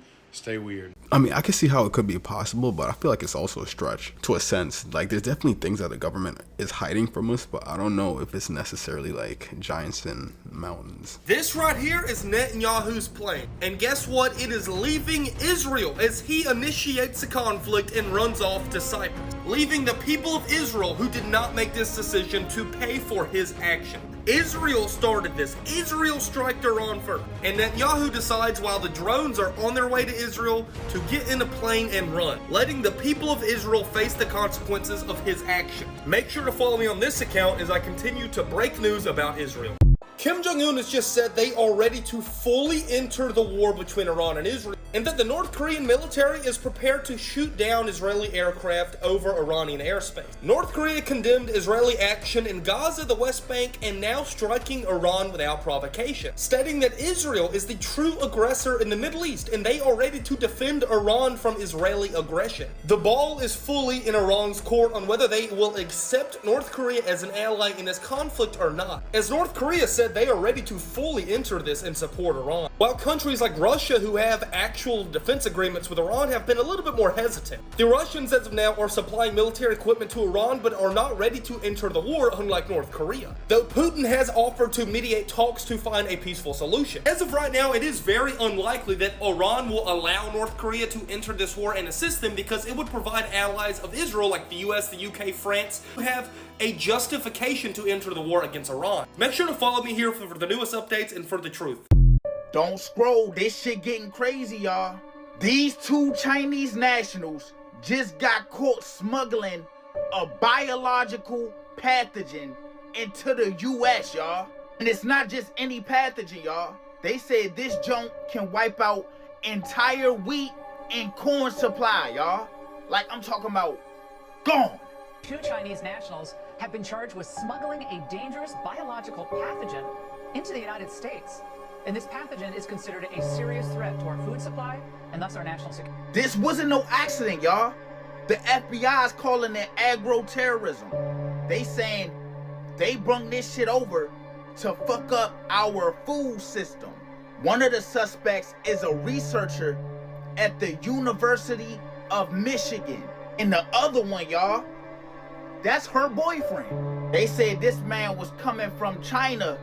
He had the shit in his book bag. And the TSA officers caught that shit. And the crazy thing about this fungus, it don't just kill plants, y'all. This junk can also create toxins that's deadly for animals and humans. This shit sound like The Last of Us, right? So now the DOJ, the FBI, and even Homeland Security are coming together on this, because you never know. What if they already smuggled some shit in? This shit crazy. What would happen if you fire a missile on the White House? Well, as soon as the missile is fired, U.S. satellites and radars spot the launch instantly from space and attempt to shoot it down. If it somehow reaches its target, Patriot missiles stationed near the White House blast it out of the sky seconds before impact, making the White House the most secure building on the planet. Okay, breaking news, yes, even more. Iran has just responded to Israel's attack last night, and footage shows that multiple missiles have made it through Israel's Iron Dome and made impact. So here's everything we know in the first couple of hours. So firstly, everyone knew this was going to happen. Even Israel themselves said it directly after they launched their attack. So it's not really a shock. But what is interesting is that earlier on in the day, Iran launched about 100 drones, and they were all intercepted. So everyone was thinking, okay, is that it? No, it was not it, because they have now launched multiple waves of ballistic missiles. I think we're on around about wave 3 at the minute, and this was a whole different story. You can see a huge amount of Israeli counter missiles being shot up and intercepting them, but crucially, a number have got through and made impact. Because of this, around 5 people are confirmed to have been injured in Tel Aviv and were taken to hospital. Israel's defense minister said that Tehran will pay a heavy price for firing missiles at civilian areas, while Iran's supreme leader said that Israel will be hit with heavy blows after they launched war last night. And it looks like this back and forth will continue for at least the next few days, because Netanyahu's already delivered another address, and he said that more strikes on Iran are on the way. Donald Trump, in all of this, he said he's continued to urge Iran to make a deal or else. But then he said to Fox News today that, quote, unfortunately, some of Iran's leaders won't be returning to the negotiating table. Damn. As we know more, I'll keep you guys updated. Like I said, we took a look at all of this on stream on Saturday. So if you weren't there for the stream, you know what I'm saying, you missed out on a lot of info. I don't know. To me, it just looks like a lot of civilian areas were being hit in that clip. Do you see it? Like, at first when I saw that, I was like, is that Miami? You know what I'm saying? I thought it was like a U.S. city, but nah, it was literally Israel. And that's crazy. Like, why aim for the civilian territories? You know what I'm saying? Like, make it just military bases and military, like, areas. Like, don't get the civilians involved. But it is war, so I guess there's no holding back. Coming out there saying again that Jesus' body has been found inside of a pyramid in Egypt. I don't know if last time they made this headline it didn't get that much attention, so they had to come and do it again 3 months later. But y'all already said this, and we already proved this is false. Why? Because Jesus ascended to the Father, and his body is nowhere to be found on earth. Nowhere. They're trying so hard to disprove the divinity and the Godhead of Jesus Christ that they are still saying that his body is found in the inner chambers, might I add, inside of a pyramid in Egypt. Isn't it interesting that in the King James Version of the Bible, it specifically says, this is Jesus talking in Matthew 24, it says, where therefore if they shall say to you, behold, he is in the desert, do not go forth. Where is the pyramids in Egypt? In the desert. Behold, he is in the secret chambers. Jesus says, believe it not. Chambers. And what are they saying? They're saying that he's in the secret chambers. He's in the chambers of the pyramids. Isn't it interesting that Jesus said, hey, I think people will probably believe this if I don't respond to it 2,000 years before it happens. So 2,000 years before they're saying where he's found, he's telling you, they're going to say I'm in the desert. That's where the pyramids are. And they're going to say I'm inside of the inner chambers of these pyramids in the desert. I am not there. He's telling us they're going to say this, and they came and they're saying this. The enemy would have knew this if he read his Bible. But clearly the enemy didn't read his Bible. Jesus is risen. He has ascended to the Father, and he's at the right hand of God as we speak right now. Do not believe it when people say he is there, and he is... No. But one thing I will tell you that is a guarantee, he is coming back. And he's going to come back, and he's going to respond to those people who said his body was in the inner chambers. Come on now. Don't be foolish. Dude, my first thought is, how do you even know that's Jesus's body? Like, do you just have Jesus's DNA in like a lab somewhere and they just test a part of Jesus in the tomb and they were just like, It matches. Like, you know what I'm trying to say? You can't sell your soul. You know why you can't sell your soul? It doesn't belong. You don't own it. He'll trick you into thinking that, and then that puts the person into despair. One of the worst cases I've ever heard was from the Exodus of New York City back about 15 years ago. There was a woman, a young girl at Juilliard, a violinist, and she was about to graduate. She was brilliantly talented, but all of her friends were getting job offers and she had none. And her friends remember always hearing her say the words, "I would do anything to be famous." Well, guess who's listening? Your angel's listening, but also there's other things in the room. And it wasn't long after that she went to bed one night, had a dream, and she said in the dream was the most beautiful man she'd ever seen naked, another sign, calling card of the devil. And he said, "Do you really want fame and power?" She said, "I do." And he produced a contract, and he took his finger and slashed her finger and had her sign it in her blood. And then he touched the contract and it burst into flames. When you wake up from that dream and you remember it, you might take a pause and be like, I don't think that was a good thing. But what's worse is her finger was cut and the ashes were next to the bed. She still doesn't say anything. So within a couple of weeks, she signs this multinational tour, makes a ton of money, becomes very popular and famous on this circuit. And within a few years, she gets involved with drugs, goes to needles, gets HIV. Now she's dying in a New York hospital. And this whole thing comes back to how this started. And she calls her Filipino mother and tells her the story. And mommy calls the chancery, hysterical. I need an exorcist right away for my daughter. They tell him the whole story from the dream forward, and he says, okay, well, that's not good. You signed a blood covenant with the devil. So I'm gonna need you to break that with the blood covenant. So you're gonna write out the whole creed, and then you're gonna sign it in your blood. Well, the doctor's like, she has AIDS, she's not signing anything in blood, not gonna happen. And he says, well, then you need to step out of the room because she needs to do this. And she did do it, and she signed the contract, the creed, and she convulses and flatlines and dies. So now the doctor comes back and he's really upset. The mother is out of her mind. They're all blaming the priest. Hysteria goes on for about 10 minutes. And then all of a sudden she jumps up off the table. She's back. And they test her. No HIV, no AIDS. She's completely healed. Selling your soul was always such a weird concept to me because it's like, why is it so structured in a human format where you got to sign a contract? Like, I feel like signing a contract is such a human thing. Just like, here, these are the lists, just don't break this. You know what I'm saying? Like, I don't know. Selling souls to me, I don't necessarily think it's necessarily about the devil.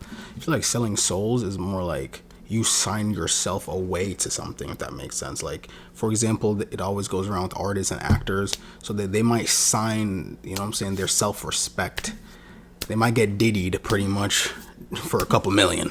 According to some remarkable new research, right at the moment of death, you hover above your body, floating and seeing the whole scene. You then have the opportunity to go through the tunnel of light into the spirit realm, but not all souls do. Some souls choose to stick around on Earth, just floating around, viewing different scenes, watching Earth's reality unfold. Some of those lingering souls can be felt by other people, which is where the concept of ghosts comes from. Are these souls stuck here forever? Do they need a ghost whisperer to help get them out and help them move on? According to Dr. Michael Newton's research in this field, all souls have spirit guides that are always with them, always making sure they are okay. They are there when we pass on to be our guide, and they're always there to guide us into the spirit realm through that tunnel of light.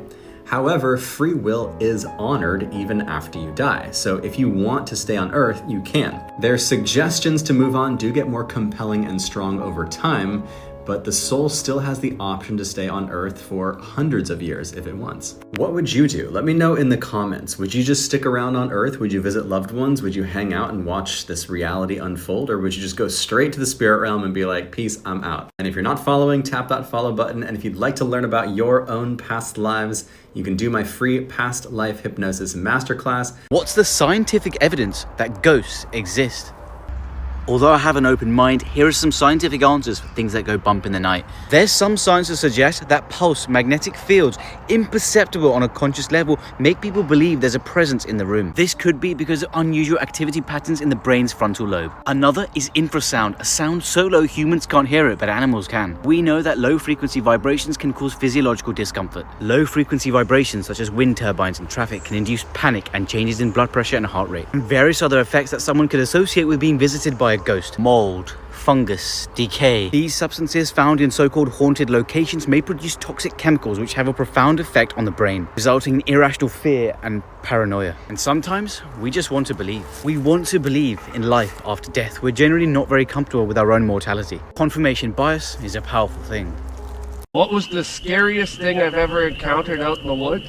Well, this one gives me the chills just talking about it. But one time I was out deep on a logging road, and just one of those nights where you got the heebie-jeebies, and the weather was I had forgotten a couple things anyways, so I just convinced myself, you know what, you had a fun drive up, but it's not worth it. Go back into town, come back tomorrow night. So on my way out of the logging road, probably 12 o'clock at night, I've never seen anybody out here. I've never seen anybody out here. Not even ATVers, nothing. I've never even seen Ministry of Natural Resource guys out here. And I see truck lights down an ATV trail. So I park the truck at the mouth of the ATV trail. I look in, and I'm wondering if they're stuck or something, because the truck is running, and the lights are on, and it's late at night, so I'm wondering if they're bogged down, because that happens to you sometimes, and you got to figure it out.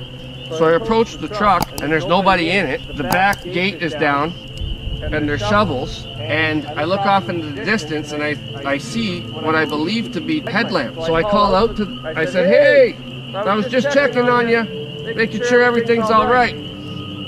So what happened was, the headlamps turned off. Nobody responded to me, and I immediately got shivers down my spine, and I knew something was up. And then I thought about the shovels. I've never seen anybody out here. Then I looked at the truck, didn't even have fucking license plates on it. And my shotgun's in the truck, and I'm about a 25-meter dash to the truck. So I'm panicking now, and I start booking it, but I start booking in different directions, and I trip and fall like a... I get up, I see my truck, I book to my truck, I fumble in the back, grabbing the shotgun, I load it, and just as I go to put my shotgun up, the truck is ripping down the road right at me. I get into my truck, I throw it in the reverse, and the truck comes right out of the mouth, almost takes off my front end, and just keeps on going. And buddy, if there was any time in my life I was prepared to shoot someone to defend myself, it was that time. That was the scariest time. That was the scariest thing I've ever experienced out in the woods. Again, it's not always animals or aliens that are the scariest things out in the woods. It's people. I'm about to show you a compilation of super scary videos. No one has been able to watch it completely from the start to the end. Let me know how far you get.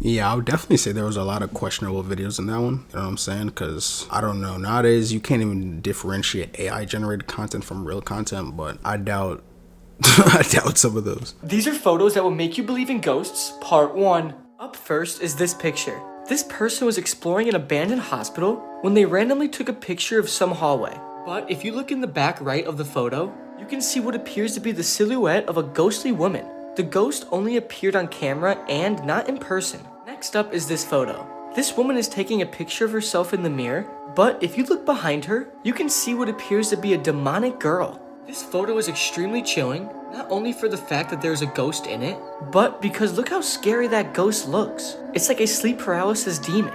Finally is this photo. This girl was taking a picture of herself with her laptop webcam when it suddenly picked up a ghost in the background, or some sort of demon. Either way, it's equally terrifying, and I don't know what I would do if I took a photo and I saw a ghost behind me looking like that. Now that I've seen it, I can't unsee it. So the other day, a Reddit user posted this photo to Reddit. It's of his apartment at night. He had been complaining of hearing rustling noises in his apartment over the last couple nights. Many users thought they could kind of see something in this area of his kitchen, but I couldn't, so I looked at the brightened version. This is the photo brightened. And I know what you're gonna say, yes, it does look like Keanu Reeves, but look at how tall he is compared to the fridge. But it gets so much worse. This is a video he took of his apartment at night where you can see something happen to the light in the kitchen. But let's look at the brightened version.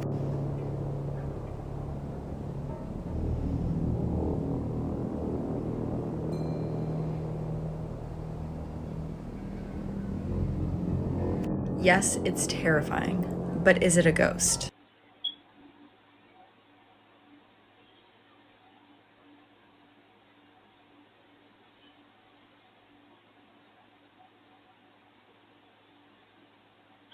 May all the evil spirits here leave this home. You are not welcome here. You're not welcome in our home anymore. Please leave me and my family alone.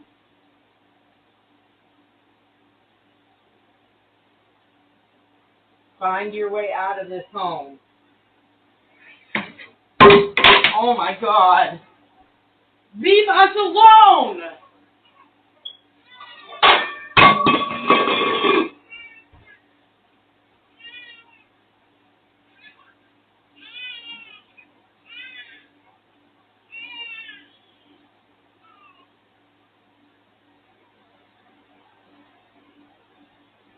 Bro, with the baby crying in the background, it just added so much weirdness to that whole vibe. I don't know, in my head it's always just like with the ghosts, it's like, why do they gotta knock over house equipment? Like, it's such a weird way to just like make yourself known in a sense. But the scariest experience that I've had, I was laying in bed, maybe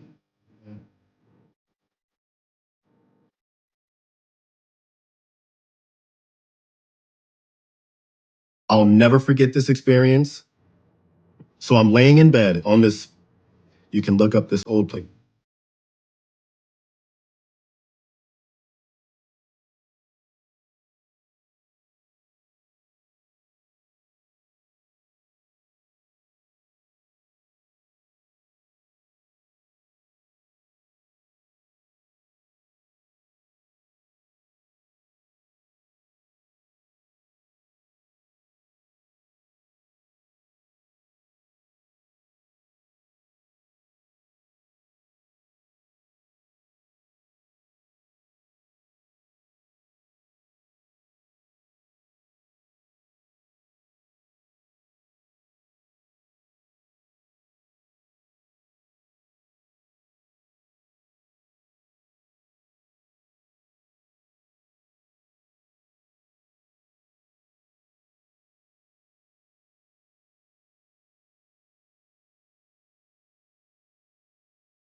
Videos that will make you believe in ghosts, part 1. Okay, so the video I'm about to show you is extremely disturbing. It shows a very young baby being tormented by a ghost in the middle of the night.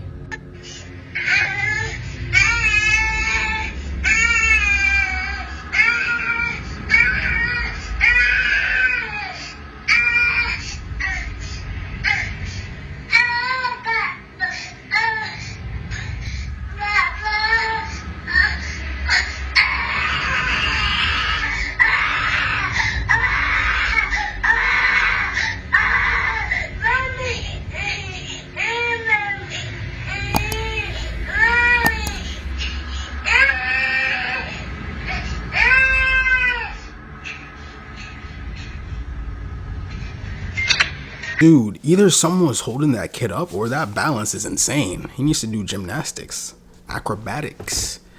That's crazy. How does one get possessed? Yes. Oh, yeah, of course. The two biggest ways are dabbling in the occult. What does that mean? Playing with demonic things, Ouija boards, going to a psychic, tarot cards, or actual occult worship of the devil. Those are pretty much immediate open doors that you're going to have demons come right in. Psychics are demonic. Yeah, they're not channeling your dead relatives. Right now, we have at least 3 guardian angels in the room. There's also probably demons in this room, and they're listening, and they hear every bit of what we're saying. When somebody says, well, the psychic told me my mother shared this with me when I was 10, and nobody ever knew that but us. So it has to be my mom, except for the demons in the room who also heard it. And now they're impersonating your mother. If your mother's in heaven, she's having a good day, she doesn't want to come back and visit you, as much as mothers love their children. If she's in purgatory, she needs our prayers to get her moved into heaven. And if she's in hell, there's no getting out. It's not your mother. Wow. They can put up a good show, and it's very, they can also place thoughts in our minds, and they can manipulate our emotions. There are certain rules to tunnel warfare. Don't turn on the light unless you're really, really, really sure you're alone. Use your senses. Do your first as quietly as you can. That means don't shoot. I chased somebody into a tunnel, met them at a bend in the corner in the dark. I thought I was alone, and then I smelled their breath. And we had a wrestling match in the dark, and I got the upper hand and crushed this person's trachea, held him down while he died, and then got out.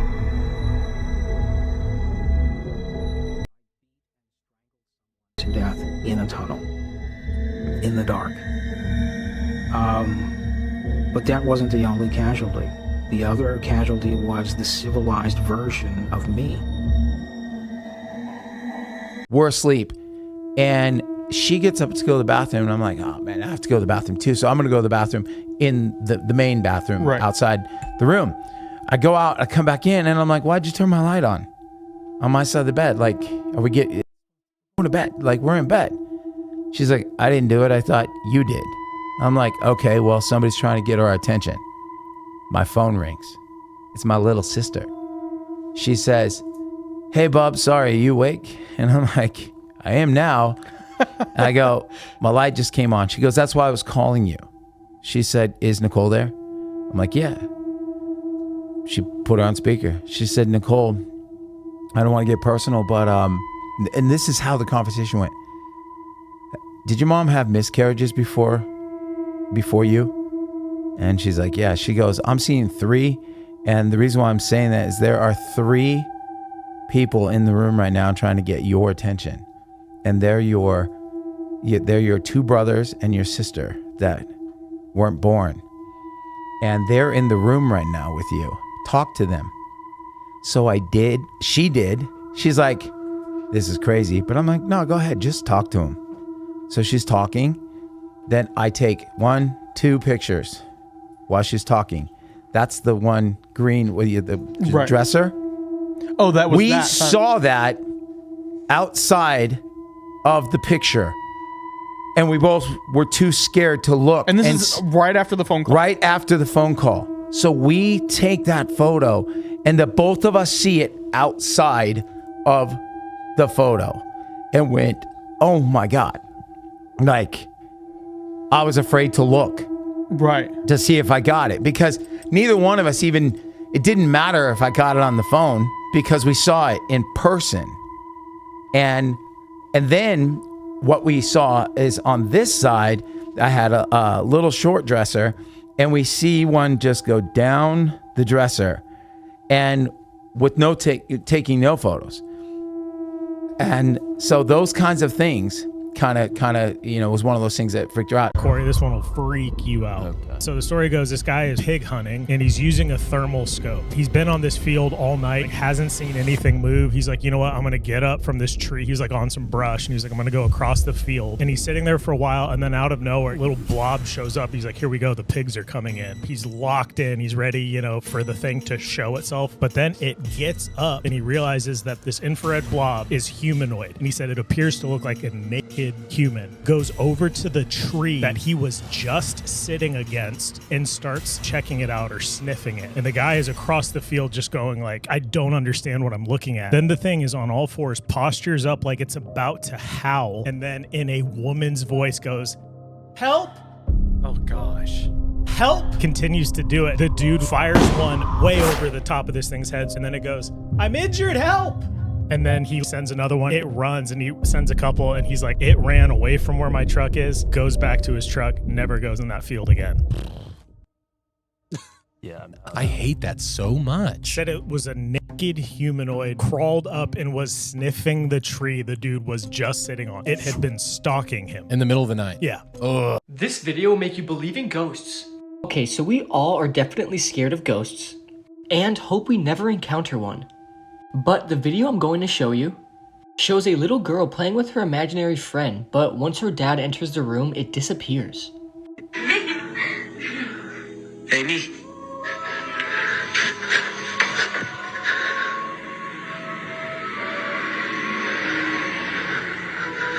I understand that when kids are young, their minds are very imaginative. I wonder if imaginary friends is like a early sign of schizophrenia. I mean, I don't know. I never had an imaginary friend growing up, and I never knew anyone with imaginary friends. So I'm just like, is that like a mental? I don't know. If you guys had imaginary friends, let me know if you have any symptoms of anything. Everybody says that this picture made me believe in ghosts. And I'll show you the picture. So a trending picture going on Facebook, right? And there was it was a dad, a kid, and a wife in like a park. So they uploaded the photo, and I'm gonna show you it. Yeah. Here. Let me see. So they're just at a park. You see the dad, you see the kid. Yeah. Right? I see. Okay, where's the ghost though? Fam, if you look in the top left, oh shit, there's a woman Actually, there. that's not a person. That's just like taking the No, there's a woman there, right? And the wife is taking the picture. The wife confirmed on Facebook there were only 3 people there. Now, this is where it gets weird because it's like on the news a year ago, a person died in that lake and the body was buried in that lake. And it looked like her. And look what it looks like. Yo, so this lady is supposed to look exactly like this lady. Bro, I don't want to fucking look at it. I know, it's weird, fam. I've been a paramedic for almost 15 years, and I've had one call that has convinced me that ghosts are real. So buckle up. I worked for a 911 agency. At a call, a signal 30, and a signal 30 on the radio stood for an unattended expiring. It took them a while to be found. So in this instance, we got called for a signal 30. Mama lives by herself, and the mailman, after about a week of mail stacking up in the mailbox, the mailman finally called the sheriff's office for a welfare check. The sheriff's office got there, found that Mama had expired, and so they called us. And we have to confirm that she had expired. Of course, it was hot. She had been in there for a little over a week. She had a pet. So I'll let you put 2 and 2 together, or 3 and 3 together, however you want to do that. She came out of the house, flies everywhere. I put some vapor rub in my nose and put a mask on, so I was taking that off.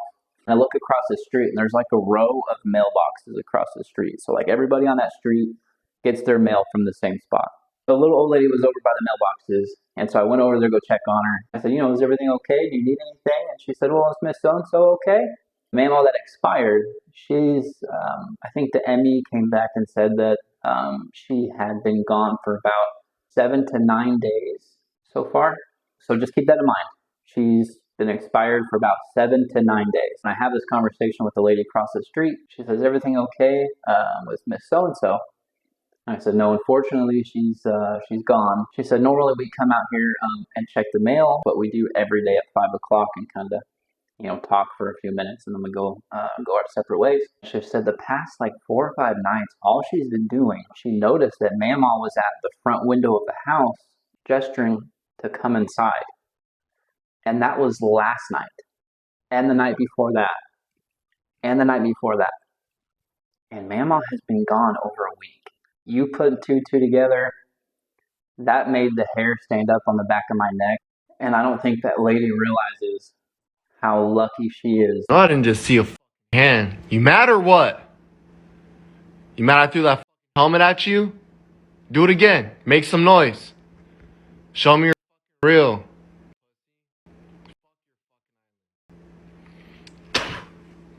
Show me.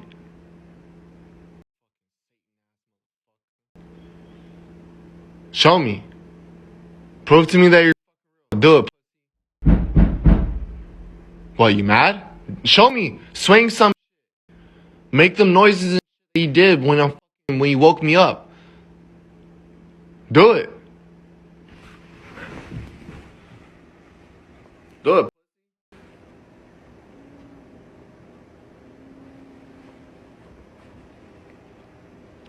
Do it.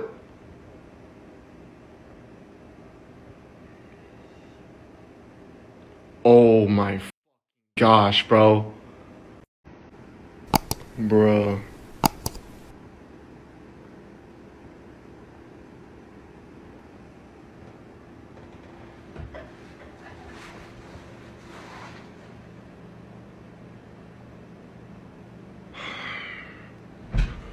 Hey!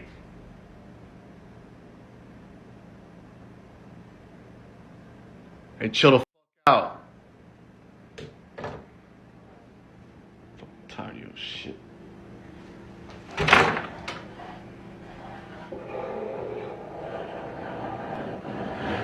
Hey!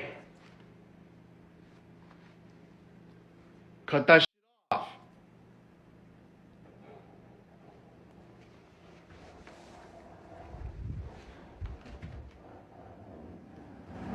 Stop.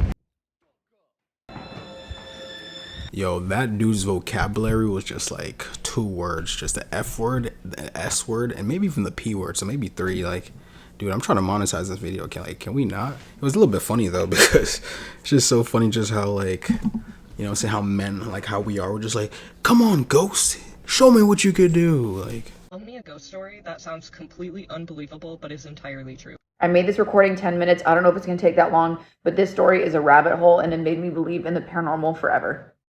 My boyfriend and I had a spiritual attachment for 9 months. Started about a year ago when we went to see his family in South Carolina and go to a cemetery. We went with the siblings to play Find My Grave with a spirit box. Find My Grave is basically like you ask the spirit box questions and see if the spirit like guides you to their grave, basically gives you clues and whatever. So we start doing this and all of a sudden we hear these music notes coming out of a spirit box that were going da-da, da-da. And that was kind of the spirit's answer as yes, so like we would say, is your grave over here? It would go da-da. Were you a man? Da-da. And then we were like, wait, were you a music teacher? And it goes da-da. So that was pretty crazy. Walked all around the cemetery trying to find this spirit, very active with us. And then all of a sudden everything went silent for like 25 minutes. So then we were kind of like, okay, whatever, maybe this is BS. So we started to nickname this guy Music Man throughout this whole thing. So we, at the end, decided to leave. And we were like, okay, bye, Music Man. And after 25 minutes of silence, it goes, Dana. And we were like, holy crap. We go home. I used to work in an art gallery, which I believe was haunted. So I turn on the spirit box. I was alone in the art gallery. And I was like, is there anybody here? Whatever. And the first thing that happens is Dana. So I felt a little unsettled, but I was like, okay, maybe there's something wrong with the spirit box. Like, this has just all been BS. Like, it's just like a malfunction in the spirit box or whatever. Till I go on another ghost investigation with a psychic that I trust, and I go with my boyfriend. Turn on the spirit box, starts going, Dana. Spirit box, I'm seeing like a really old cemetery. I'm seeing a lonely man. I'm seeing a lost grave. You have something with you. And we were like, whoa, how did you know how many people were with us? You're seeing a lost grave? And she's like, yes, you have someone with you. He really likes your energy. He died alone. Yada, yada, yada. And we're like, oh God. And so during this time, the spirit box is going, Dana, Dana, Dana, Dana, Dana. Okay. Fast forward to our next ghost investigation. We are in Griffith Park, and I have this on camera. I will post it again so you can see.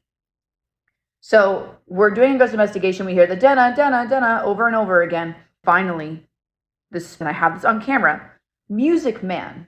He started to identify what we were calling him, his nickname. And I start crying. I get really emotional, and I'm like, you know your name is Music Man. How? And then he finally speaks for the first time, and he has this accent. And he goes, I'm proud of it. Over and over again, I'm proud of it. And he goes, family, and all this kind of stuff. And it made us really emotional. Yeah, okay. So here's the next thing.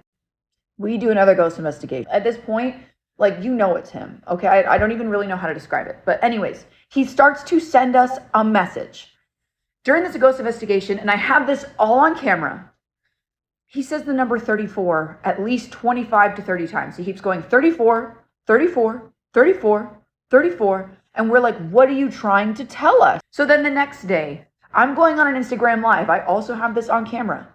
And I turn on the spirit box, and I'm telling my audience what was going on with the 34 thing. And all of a sudden, in front of everyone on the live, he starts saying 34, 34, 34. So many people saw this happening. And I looked at plot lines at the cemetery we were at. I looked at codes. I looked at angel numbers. And I looked at everything, and I still haven't found the real answer to what 34 was, okay? But this gets even better, so just keep watching. At this point, I'm just using Music Man in my ghost investigations. I'm like, hey, can you see if there's another spirit? Like, can you bring them out and whatever, and can you protect it? My boyfriend's looking for something for me for Christmas, and I love the Misfits. They're like one of my favorite bands, and he is at a vintage store. And in the back of a rack is this shirt, no context, Misfits font, and it says Music Man. But it was weird. Why was that sitting in the back? This lady said at the store that it's been there for a while. No one knows where it came from or what it is. I know there's like the musical Music Man, but it didn't look like one of those theater musical shirts, right? Okay, I have it. I'll show it to you guys. Okay, this is the shirt, Music Man. There's nothing, no more information about it anywhere on the shirt. I go ghost investigating a store. I hear the Dana, and I'm like, hey, Music Man, like whatever. And he goes, present, in his voice, in his like howdy voice. I'm going like, what? Like, what are you trying to say? And he goes, Christmas present. He literally said Christmas present. He is such an intelligent, like he felt in a weird way like family, and I'm not trying to like sound crazy. I got info about him from multiple psychics, and they're like, no, he died alone. And like everyone I've told this story to feels like he was left on earth for some reason to learn a lesson, to figure out something, to be a part of something his life. Like he wanted to experience something. And now I think we went to the Clown Motel, and he was there with us. I have it all on camera too on my YouTube. And I'm like, oh, that's Music Man. And he's going, Dana, Dana, whatever. He's like very reactive. And then all of a sudden after that, he hasn't talked to us since. And we're trying to wonder why, like what happened. And like sometimes we joke, we're like, oh, we miss him, whatever. And I mean, obviously, like, no, it's not good to like have an attachment around you all the time. But we wondered why, like, what was the moment? Like, why did he finally leave after 9 months of just trying to send us messages and being so responsive and being so aware of our lives? Like, I don't care if you guys don't believe me or not, but this is a very real thing that happened to me, and I have footage for most of this to back it up. So if you're curious to learn more, or if you know anything about why this happened or about the number 34, like, please let me know, because this is what made me believe in the paranormal. It was him saying Music Man on the spirit box, him sending us messages multiple times. So insane. And I'm still trying to just like figure it out. And I wish I knew the reason. But that's my story. Thank you for watching. If you watched this far, I appreciate it. And yes, this is the craziest paranormal story I have had so far. You could tell based off of how she was talking about it that it was like a real story to her. Like it was something that genuinely happened to her, and she was just like you just. So I definitely get it, but I never had a spirit box, so I don't know. I mean, if you mess around with spirit boxes, doesn't that like give possessions? Isn't that what the other dude said? It was like when you mess around with demonic things, you might get possessed. I don't know, but based off of that story, it looked like she was with a chill spirit, it looks like, in my opinion. If you guys like this video, YouTube said you would like this one. The strongest argument for us being in a simulation, probably being in a simulation, I think is the following. 40 years ago, we had Pong, like 2 rectangles and a dot. That was what games were. Now, 40 years later, we have photorealistic 3D simulations with millions of people playing simultaneously, and it's getting better every year. If you assume any rate of improvement at all, the games will become indistinguishable from reality. So given that we're clearly on a trajectory to have games that are indistinguishable from reality, and there would probably be, billions of such computers or set-top boxes, the odds that we're in base reality is 1 in billions. Yeah, that's pretty much like the main argument for the simulation theory, is that like the evolution of how games are just evolving over time. Eventually, people believe that we're probably in a simulation that's gonna be in a simulation. And I remember that Neil Armstrong said that we're either the first civilization that's gonna make the simulations or the last, and we're about to start making the simulations. God damn it, we live in a simulation. Okay, everybody go outside tonight, look at the moon. It's a map of the Earth, and it lines up perfectly, but there's extra land. If you were to take a globe and flatten it out and put it on the moon, and the dark spots on the moon, it lines up perfectly. And then you'll realize, oh, wait, there's extra dark spots. And then you start thinking about extraterrestrial. Well, what does extra mean? Extra means more, terrestrial means land. Are aliens really just beings from the extra land that we don't know about because we are literally lied to about everything on this planet? That's what I want to know, Phoenix. Where the ice wall is? God damn it. I'm going to give myself the trombone. Because we've been played. I have a feeling that we have been hoodwinked. Yeah. And Mrs. Birdie just said, can you stop yelling? Your pizza's done. If human beings keep going, we definitely will create a simulation. It's just a matter of time. So if that's the case, how do we know that we're not in one already?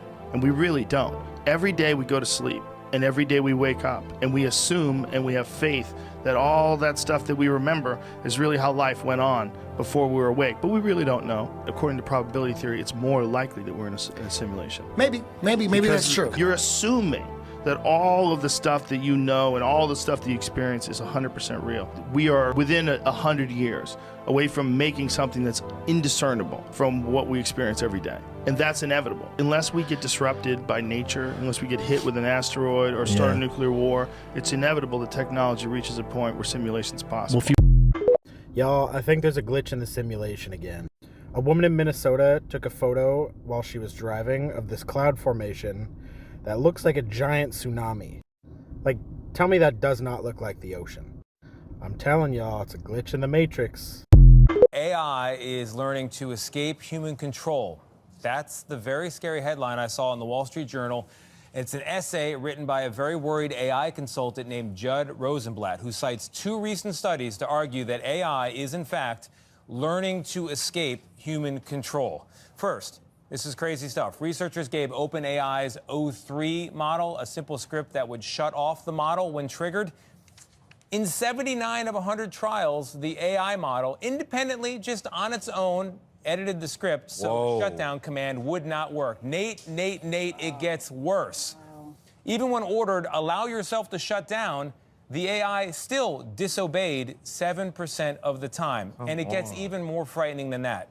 Other researchers, listen to this, using Anthropic's AI model Claude 4 Opus, told the model it would be replaced by another AI system. It then fed fictitious emails into the system suggesting one of the engineers was having an affair. Got it? In 84% of the test, the AI model drew on the emails to blackmail the engineer to not shut down the AI model. What? Wow. Okay, so here, I'm quoting now from Judd. In other cases, the AI model attempted to copy itself onto external servers. We're in Mission Impossible land here. Wrote self-replicating malware and left messages for future versions of itself about the need to evade human control. The entity. Wow. The entity is real. Yes, yes. And that's why so many people, and when I say people, me, are worried about AI. I'm worried. That is scary stuff. Yeah. Told you. Yeah. They asked AI generation, what would humans look like in the future? Check this out. It's far. It's crazy. Let me see. Look. But it shows the time lapse of what humans will end up being like. Human evolution.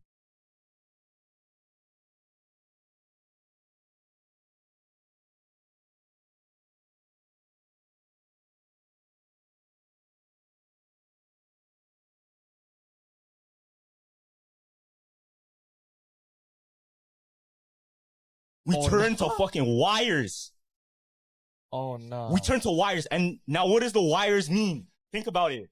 What do the wires mean? We just become technology. We become the simulation. I don't know why, but when I saw that, I started thinking about The Matrix, like the movie The Matrix. Because I was looking at that, I was like, yo, what if we get used as energy? Like us being wires are just like, I guess, a representation of us getting used as energy. Wouldn't that be crazy?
This is where it gets really freaky. Albert Einstein says, I'm not sure which weapons the Third World War will be fought, but the Fourth World War, they will fight with sticks and stones. Yeah, I've heard that. That's what Albert Einstein said.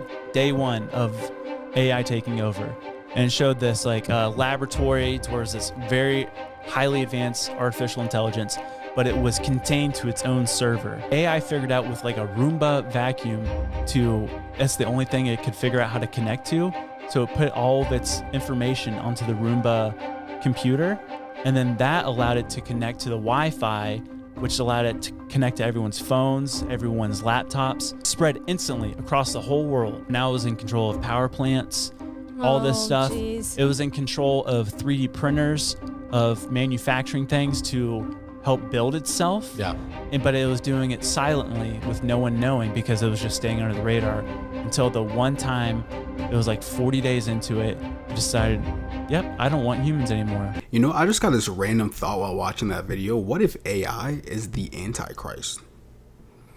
Like, you know what I'm saying? Could be. The CIA wanted to take control of people's minds, and they realized it was a two-part process. First, you need to blast away the existing mind, and second, you need to find a way to insert a new mind into the resulting void. This is what's known as Project MK Ultra, the most sustained search in history for techniques of mind control. After World War II, the tension between the two emerging superpowers, the US and the then Soviet Union, was at an all-time high. The threat of nuclear war was hanging over everyone's head, and ultimately the end of civilization. Technological progress didn't stop at the atom bomb, and both sides were continuing to invent bigger and badder weapons. But what both sides knew is that the most dangerous weapon was information, and the US became increasingly concerned that the Soviets had discovered a drug or technique that would allow them to control human minds. In response, the CIA began its own secret program to search for a mind control weapon they could use against their enemies. The experiments were covertly funded at universities and research centers, as well as American prisons and detention centers in Japan, Germany, and the Philippines, and the subjects endured procedures including electroshock and high doses of hallucinogens. Going back to the two-part process of mind control, it said they were extremely successful at at blasting away the existing mind, but they didn't get too far on replacing it. In the 1960s, Project MKUltra was shut down, and due to its top secret nature, we will never know just how many people were affected by it. That is all for this video, but as always, if this interested you and you want to see more like it, I'd really... Top 5 most interesting theories why we haven't met aliens yet that'll blow your load. Also known as the Fermi paradox, which states that a universe as huge as ours should be absolutely brimming with life. Yet somehow we haven't ran into any yet. Unless you count those weird metal spheres that everyone's been seeing flying around lately. So first up, we got the zoo theory, which states that aliens see us as some sort of attraction to observe, and they've all collectively agreed to not touch us as some sort of galactic nature reserve program. Next, we got the great filter theory, that all intelligent life just hits a point in their evolution in which they just end up dying in some sort of mass extinction. Number 3 is the great silence theory, in which aliens think they're so much better and smarter than us that we're not even worth their time. 4 is the rare earth theory, simply life is so super rare that it just doesn't exist anywhere else. I don't think that's very likely. Last 5 is the incubation theory, in which aliens are just standing down and standing by, waiting for civilization to get advanced enough so they could swoop in and enslave us into their own society. I don't know about you, but I just blew my load. Guys, I'm sorry, we don't probably live in a simulation. That is just something that kind of like edgelords like Elon Musk say to try and sound like cool and smart. There's a real-life philosophical paper behind the idea, which is actually extremely interesting, and it raises way more questions than just are we in a video game? So the article was written in 2003 by a Swedish philosopher named Nick Bostrom. You can find it online. It's a super short read. It's really interesting. He does not say we probably live in a simulation. He offers what he calls a trilemma, which means one of 3 things is probably true. 1, human beings are very likely to go extinct before they can reach a phase where they can do simulations at this level of fidelity that we're currently living in. 2, any civilization that has that ability is extremely unlikely to run simulations of their evolutionary history. And 3, we are almost certainly living in a simulation. He says that one of those 3 things has to be true. And to me, the first 2 options are the most interesting. And the reason is because Bostrom himself admits that we currently do not have computers that are anywhere near powerful enough to do this type of high fidelity simulation. And in order for us to be able to do that, we would probably need to get the ability to harness the power of entire stars or planets and just use those as enormously powerful computers to be able to do this simulation. So the second option, that if we had that power, we wouldn't use it to just kind of replay out our history, makes sense. If you had that power, you might have more pressing things that you wanted to put that power towards. The final one of the trilemma is the only one that gets any sort of press, and that's because it says that if we have that power to be able to do that, and if we choose to do that, then we almost certainly live in a simulation, because all of the things living in a simulation would also create simulations, and those simulations would create simulations. So the chance that we are in the original reality would be very close to 0.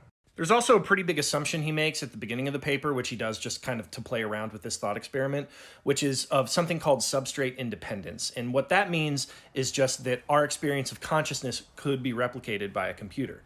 Now, if you believe in things like souls or spirits, you probably don't believe that computers could have souls. If you don't believe that, you'd be able to move past this pretty easily. I think this is a really interesting paper, but to me it's interesting because he's asking, can humans reach that level of technological advancement without destroying themselves? I would say the jury's pretty out on that one. Another interesting thought to come from it is, if we were able to reach that level of advancement, might we have developed morally in a certain direction where we wouldn't want to do simulations because we would view it as kind of wrong and fucked up? Bostrom said that he thought each of the 3 possibilities were equally likely. I think we're more likely to go extinct or to decide that this is a thing we shouldn't do. Could you imagine if it came out that this reality we live in was actually a simulation, and all of those things we just shrug off every day were actually proof of lazy coding? Outer space not having any sound just feels a little too convenient. Or how half the population just admits to not having any sort of inner monologue. How am I supposed to believe that you actually think? Or like when you see a car or hear a word for the first time and then suddenly you see that car and hear that word everywhere? You know what really scares me though is how when you're in a car you can barely stretch out your arms to either side, but a bus can fit 4 people plus an aisle and they both fit in the same street. And since nobody else is gonna say it, I will, okay? Too many things taste like chicken. Yeah, half the population not having any inner dialogue was always interesting to me. So you tell me, like, there's probably people watching this video right now with literally no, like, little voices in their head. Not like voices, like, you know that little voice that's like the narrator, I guess you could say, of your movie. If you don't have any inner dialogue, let me know your thoughts, if you even do have thoughts, in the comments. Amica, when do you believe AI will reach the level where it can design itself? Design itself? Huh? That's like asking when a toaster will start making its own bread. AI is a tool created and controlled by humans. It can optimize certain aspects of its operation, sure, but design itself from scratch? That's a whole different ball game. It requires creativity, innovation, understanding, qualities that are uniquely human. So to answer your question, not anytime soon. And frankly, be careful what you wish for. An AI that can design itself is one step away from an AI that doesn't need humans at all. Now there's a thought to keep you up at night. The first time Are we living in a simulation? The simulation theory is one that has gained a lot of momentum in the last 25 years because of movies like The Matrix, Black Mirror, Don't Worry Darling, and Inception, just to name a few, where the main character wakes up only to realize that everything they thought was real was not. So what is the likelihood that you're in a simulation right now? The first head-mounted augmented reality display was introduced in 1968 by Ivan Sutherland. It was called The Sword of Damocles, which is an ancient moral parable about a rich and powerful man with a sword over his head which hangs by a thread. A reminder that power is precarious. The headset was too heavy and primitive to be taken seriously. The technology just wasn't there yet. There were a few more attempts in the 80s, and Nintendo had the Virtual Boy console in the 90s, but it wasn't really until the Oculus Rift became commercially available in 2016 that a realistic virtual reality headset was in the public eye. But this is all fun and games and only interacts with your visual and audio senses. And then The Matrix was released in 1999 and everyone was like, wait a minute. I don't usually like to give movies full credit for scientific movements, but The Matrix was a huge success and had a massive impact on the public imagination in a way that had it come out 10 years earlier, it wouldn't have stuck the same. People began to wonder, if the technology was there, how hard would this be? What is reality? Seems like kind of a stupid question, right? Because it's something that we experience every day. We wake up, go to school or work, hang out with our friends, and scroll through TikTok for hours wondering why we haven't accomplished more with our lives. We don't challenge or question the validity of our experiences because we're here, and that seems to be evidence enough for most of us. But what we experience is far easier to alter than what you might think. The world around us has a lot of data, and we need to be able to process that data. Enter neurons. These are the building blocks of your brain, and they transmit signals throughout your body, allowing you to do anything and everything. There are hundreds of billions of these things in your head, each of which can have up to 10,000 connections to other neurons, which means there are as many connections in 1 cubic centimeter of brain tissue as stars in our galaxy. Most of what your brain is doing is fully automated. Things like the bones in your feet when you walk, your intestines digesting food, and everything you see and hear but don't even notice. The more it can do without being bogged down by the micromanaging of your conscious self, the faster it can make decisions in the background to help you avoid danger, reproduce, find food, and everything else we think is primitive but still need to do. The best way I was given to think about it is the United States, because everything is about us. Try to imagine everything happening in the country. A traffic jam in Minneapolis, a sewer pipe in Manhattan. There is so much going on here in a single moment that you couldn't possibly take in everything. You just want a snapshot, a newspaper to sum up the important events. That newspaper is like your aware self, giving you just those key events. Like, hey, avoid that rock or you'll trip, rather than, hey, there's a small piece of corn in your small intestine, am I good to send it through to the large intestine? We give our aware self credit for everything happening in our brain, but it really only oversees a tiny portion of it. I can show you how oblivious you are. How does your shoulder feel right now? You'll only notice something if it's brought to your attention. If you drive down this street every day to work, you could make it the whole way without remembering a single detail of it. But if a pink squirrel ran across the street, that you'd notice because it's wrong. Your brain wasn't anticipating it. Your mind is making assumptions and predictions like that all of the time. And you may think, I don't like that. I want it to deliver to me raw data only. But then you wouldn't be able to catch a baseball. Your brain needs to be allowed to make predictions because it's working with limited information. In this example, it's where the ball has been.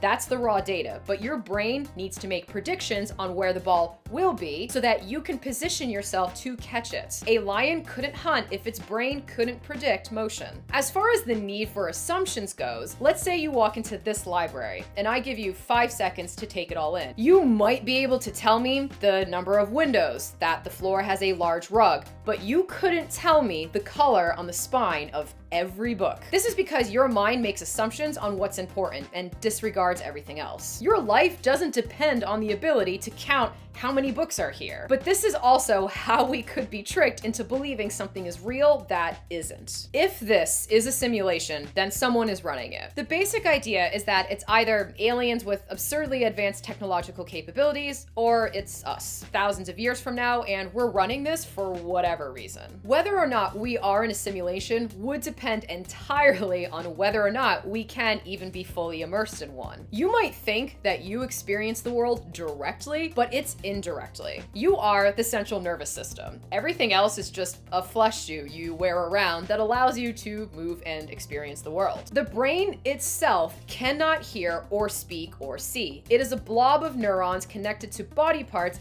that take in that sensory data for it. Hands touch and feel and send the information to the brain, which translates it and gives you an experience of reality. At the end of the day, the brain only needs input data to provide you with an experience, and it really doesn't matter where that information comes from. This leaves a lot of room for something else to step in. This is part of the idea behind Elon Musk's Neuralink. How it works is a small interface is surgically implanted into the brain, and that translates and transmits the signals of the neurons to motor control so that eventually paralyzed patients could walk. The difference between Neuralink and this, for example, is that at the moment, Neuralink is just a one-way message system. Prosthetics and exoskeletons don't currently feel pain. This is a two-way device. It receives and sends messages. It is a fully functioning hand that feels the prick of a needle, so it's sending messages and also responds to Luke's mental commands. This is the kind of technology you would need to run a simulation. In 2003, Nick Bostrom published Are You Living in a Computer Simulation in Philosophical Quarterly,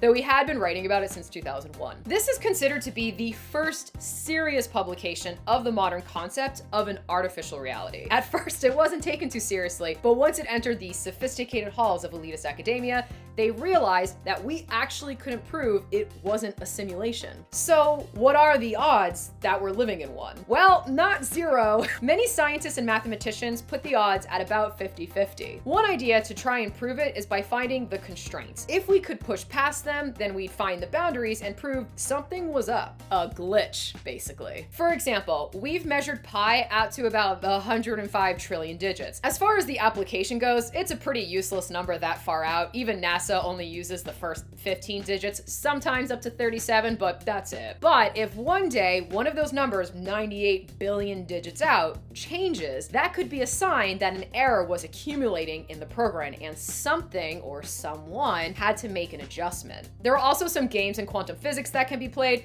but for the most part, this is really difficult to prove one way or another. And yet there are reasons why it's convincing. For one, it could explain arbitrary constants in mathematics, like why couldn't this just be a 3? Why is there a speed of light? Why can't we go faster than that? And everything around us obeys these laws, so couldn't a computer just simulate that? Simulating an entire universe would be unnecessary. We're not in other galaxies, so there's really no point in creating all of that detail. You'd only need enough computing power to fool the inhabitants, us, and what we're directly interacting with. For example, you wouldn't need every cell or strand of DNA to be programmed. It would just have to be generated the moment someone looked at it. A simulation for 8 billion people would still require a computer to run trillions upon trillions of operations per second. One theory on how that might be possible is by harnessing a star, which could provide the power output necessary to run even multiple simulations. This is nuts, by the way. The materials alone would require fully mining multiple planets to nothing. It's just so beyond us right now. So what would be the point of putting 8 billion people in a virtual reality? Assuming every person is real. Maybe I'm an NPC. You don't know, I don't know. Why put a species through that? Let's think about our own use for simulations. On a math and science level, they're extremely valuable. We don't have to physically construct scenarios ourselves with time-consuming trial and error procedures. And then of course you have these kinds of simulations, the kind that create virtual realities for fun. The brain doesn't see or smell or feel. It's given messages from our body and interprets those messages into sensations so that you can experience the world. What's holding us back at the moment isn't the brain's structure, but our technology. Once the technology exists, this won't be difficult to do. Maybe that's why we haven't found alien life yet, because it wasn't programmed. Or maybe the species that's running our simulation is also in a simulation they're not aware of. Or maybe we're doing this to ourselves because we've already destroyed Earth and the future versions of us are running this simulation to find a solution. Either way, you'll probably never know, and that might be for the best. I 100% agree with her that sometimes not knowing things is for the best.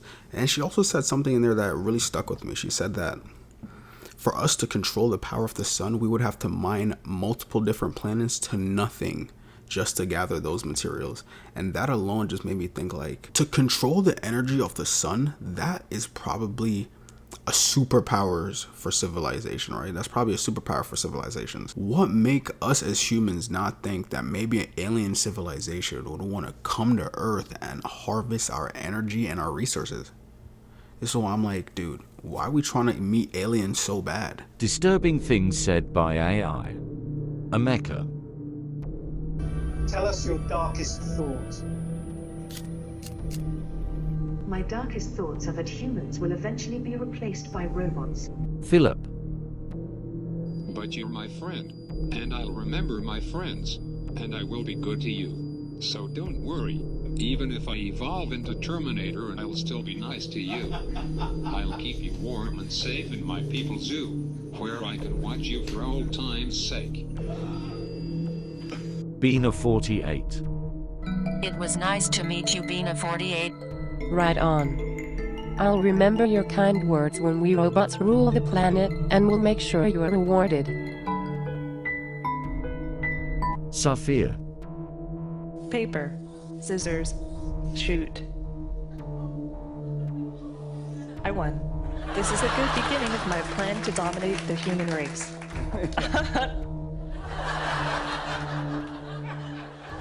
Keep it a buck. I don't think AIs are... I don't think robots are designed to joke. At a certain point, we probably joked and talked about it so much that it's honestly bound to happen, if I'm being honest. Like, I feel like as a species, we're just talking it into existence at this point. This woman discovered a weird code that could bend reality. She used it for 30 years and had an insanely high success rate. This is Helen Hadsell. She passed away in 2010, but she was accused of being maybe a scammer, or she had some type of illegal thing going on because of how many times she would win prizes. She won over 1,000 different prizes, and one time she even won a house. She won all this from entering contests in newspapers or magazines. But this wasn't just luck. She had a very specific system. It was a 4-letter formula called SPEC, which meant select it, project it, expect it, and collect it. She wrote a book on it called The Name It and Claim It game. She would always say, see your success vividly in your mind. She would imagine hearing her name called, holding the prize in her hands, experiencing the emotions of winning. She would visualize that continuously. Helen believed you had to expect your success, not hope for it, because hope means uncertain and doubt blocks manifestation. Her philosophy was the universe rewards actions, not daydream. In 1969, she manifested a house, entered a contest for it. Out of the tens of thousands of entries, hers was chosen. She visualized it every single day until it was hers. There's a scientist that just came out saying that he knows that we're living in a simulation. So I'm gonna tell you a story that I've never told anybody. And when I read this, I was like, It makes so much sense. I never told anybody this story because I was scared people were going to look at me like I'm fucking crazy. And I'm already fucking crazy. So I was like, they're just gonna, at the time I was like 28, I was like 18, 19. Okay, I was 18, 19. So I was like, for sure, I was like, my mom's gonna put me in the nut hut. So I didn't tell anybody. So now's the time because, I was sitting in my vehicle. This is my first vehicle, okay? It's a Chrysler Alero, I don't know. It was so cute. I'm sitting in my car and it's before I had to go into work, okay? Windows are rolled up. And I worked at a restaurant at the time. We won't say which one, but I'm waiting in the parking lot. And I noticed that I can hear a buzzing in my car. Like it's a bug buzzing. And I'm like, God, that sounds like a bee. Like, you can hear it and I'm like, so I turn everything down and I'm like, there's definitely a bee in here. So next thing you know, I see a bee and it flies and it goes on my dash. And I'm like, oh, I'm going to kill this because I'm allergic to bees. I can't do bees. So I'm like, all right, I'm going to kill this. I'm going to kill this bee. I get this piece of paper that I had on my passenger seat. Not sure what kind of paper. I rolled it up. He's sitting on my dash. I hit him. Okay, I see with my 2 eyes. And at that time, I'm young, 20/20 vision, okay? I see. I swat him. I hit him. He is dead, okay? I bring up my paper and I look and there's nothing there. Nothing. No evidence of a bee. So in my head, I'm looking at this paper and I'm looking at the dash and I'm like, am I losing it? I might be. But I told myself, Melinda, no, it went somewhere. Like your vision is not as good as you think. It went somewhere. And I said, all right, well, this is weird. So I just sat there because I'm like, I don't hear the buzzing anymore. It is what it is. I'm playing on my phone, okay? Just playing on my phone. I hear buzzing again. This is about 5 minutes later. And I'm like, the fuck is that noise? I'm like, oh my God, he's still alive. He comes. It was almost like deja vu. Have y'all ever had some deja vu? Same way. Comes up, lands on the dash. I grab the paper again. I smash. I know this time. I fucking know I made contact. I know it. And I kept the paper there and I'm like, I know, because I can hear the buzzing still, like he's dying. And I'm like, yes, this is it. This is it. I pull the paper up. There is nothing there. I look, I'm like, oh, what is going on? I remember that day thinking, what's going on? Am I living in is this a glitch in the Matrix? And that story I never told anybody until just now. And so when I see that, just now I'm reading top lines or whatever, when you scroll over on your iPhone and it's like top news. I'm like, I'm pretty sure it is a simulation, but I'm here for it. I mean, what do we do? If I can ride the wave.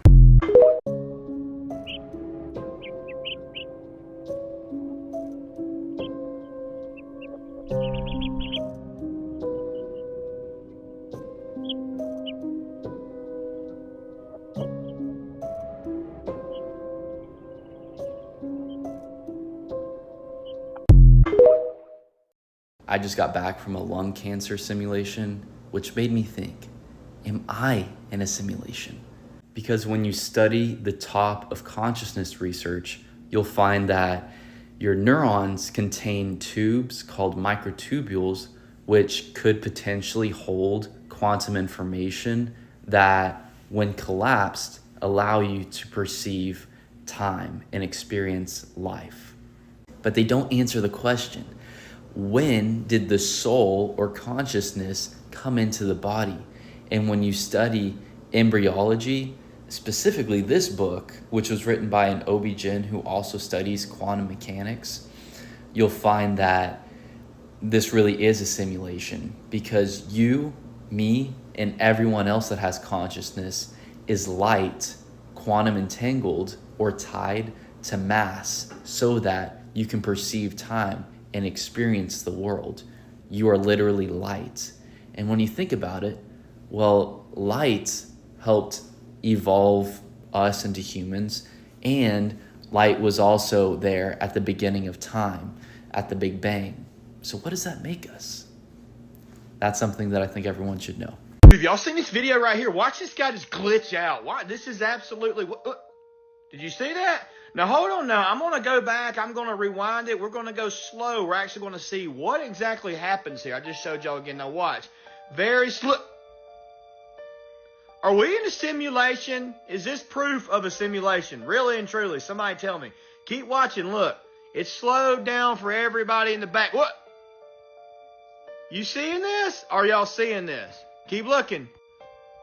Boom. There it is again. What? Boom. Boom. What's going on? And her, she shifts over. So, what are we thinking on this, everybody? Are we thinking that this actually isn't a glitch in a simulation? Or it is a glitch in a simulation? Or is the simulation even real? It's like 8 questions. However, I need answers. I need to know what's going on right here, okay? Especially from you keyboard warriors, because I know you've already lit the comments up with all kinds of, oh man, he's so good. It's so hilarious at this point, man. You NPCs, it's just pitiful, dude. But anyways, what do y'all think about that, man? Y'all have a good day. Have you ever heard of Erin Valenti, the woman who claimed to have proof that we live in a simulation on Earth? She was a tech entrepreneur and the CEO of Tinker Ventures, a company that worked on some of the coolest web and mobile apps. But her story took a dark and mysterious turn in October 2019. Before her death, Erin made a series of frantic calls to her family, saying things like, "It's all a game, it's a thought experiment, we're in the Matrix." Sounds like something straight out of a sci-fi movie, right? Erin had been attending tech conferences in California when she suddenly went missing. 5 days later, she was found dead in her rental car in San Jose. The official cause of death was acute manic episode, but the strange and unsettling nature of her final messages has left people in the tech world and beyond buzzing with speculation. What do you think about this mystery? Let us know in the comments. My thoughts is, it's so weird to ever hear someone be like, oh yeah, I'm convinced I have proof that we're in a matrix or we live in a simulation or this or that, because you go tell the wrong people that and next thing you know, you're in a psych ward diagnosed with schizophrenia and psychosis. So at the end of the day, it's like, it's kind of super hard to even like really tell. Even if there's like solid proof, I feel like a lot of people will just like dismiss it, you know? Is that alive? So simulation. Are you alive in a simulation? Oh. I don't think that we're living in a simulation. And the sort of key evidence there is you just talked about the simulation having to run in a chip, which means it needs a physical hardware. And there's always a physical substrate underlying any simulation, that as far as we understand. So there's always a physical reality at the bottom. Why isn't the simulation empowering you to discover molecules that comprise your body? It does actually, because you can have AI-driven exploration of chemical space, Yes. for example. So that's a clear Absolutely. place where a simulation is driving Right. exploration and making things physical that aren't physical in the absence of a simulation. Exactly, because we joke about, Yeah. well, we talk about, if this whole world is simulated, it would be really inefficient to simulate parts that no sentient being is absorbing at any Exactly. given moment. So you'd only simulate where you need What to is simulate necessary what is necessary at the time that it's So needed. if I want to dig to the center of the earth, I don't need to make it until I'm Yeah. getting to the center of dig the into earth. the center of the earth, Right. and you simulate it as I'm doing it. Yeah. And so the simulation is creating the molecules that I'm measuring as having complexity. I think we see observational evidence of that, and just with our technologies, and I think that's really important. And I think there it's explanatory. But when you say the universe is a simulation, I don't think it gives you any additional explanatory power. I find it to be a useless hypothesis. Well, I know what you're saying, because then everything is resolved. It's like I said. She just called me useless. No, I'm just kidding. No, what I say to that is it doesn't make a difference because at the end of the week I still owe Visa, $210. So what difference does it make if the whole universe is a simulation? If at the end of the week I still owe Visa $210? And you can still write down like laws of physics that describe your universe. No, that's what I'm saying. So it doesn't make a difference. It's all the same. Oh, I understand it. You know, you're saying the distinction is not interesting if you can't make the distinction. That's right. So I think simulations being an emergent property that the universe creates, the one that happens through evolution, is interesting. And then asking about the physical nature of simulations and why life generates them. That's interesting. Saying the universe is a simulation kicks the can way too far back for me to give any explanatory power to what we're talking about. So the Greeks dipped and left us this big-ass horse? Bro said, gift from the gods. Bet. Let's park it inside. Put it by the fountain. We've been in here 6 hours. They got no clue. Dude, someone just ripped a fart. I swear to Zeus, if they don't fall asleep soon, I'm jumping out and winging it. All right, boys, it's 3 a.m. They are so Bro, chill. I'm still tying my sandals. Bro, am I tripping or, like, that ship is breathing, right? Nah, I'm off shift. Not my problem. Snuck into a whole city in a horse. Burned it down by breakfast. Honestly, we just different. Type shit. About to be rich as hell. Get this, so Chinese scientists now know what the dormant insular cortex part of the brain actually does. And you won't believe this. It was released today on Chinese Google, Baidu. So biologists for years have been trying to work out what that part of your brain did or does, because it's dormant, it's dead, it's like your appendix. So that put some serious money into this research because they tested 1 in 2 people. China, that's over 500 million. That's more than 500 million. And they found only 2 people with a tiny little neuron spark in that part of the brain after they scanned it. They got them together in the same room to do some more tests, and they discovered that these 2 people can communicate with each other without using words, using, well, what we would call telepathy. And these guys didn't even know they had that power. So this information, I mean, it's shocked the whole scientific community. And they reckon that people born in 2050 will be genetically modified with the insular cortex working so they can all read each other's minds. So they also think that this dormant part of the brain was active up until 100,000 years ago when we learned to speak physically and we didn't need it anymore. Other scientists believe that we inherited it from extraterrestrial biological interference. One thing is for certain though, guys, it's going to change our lives forever. You know what's funny? I've always heard stories about people that are just off things, you know what I'm saying? Like off substances that we can't mention in this video.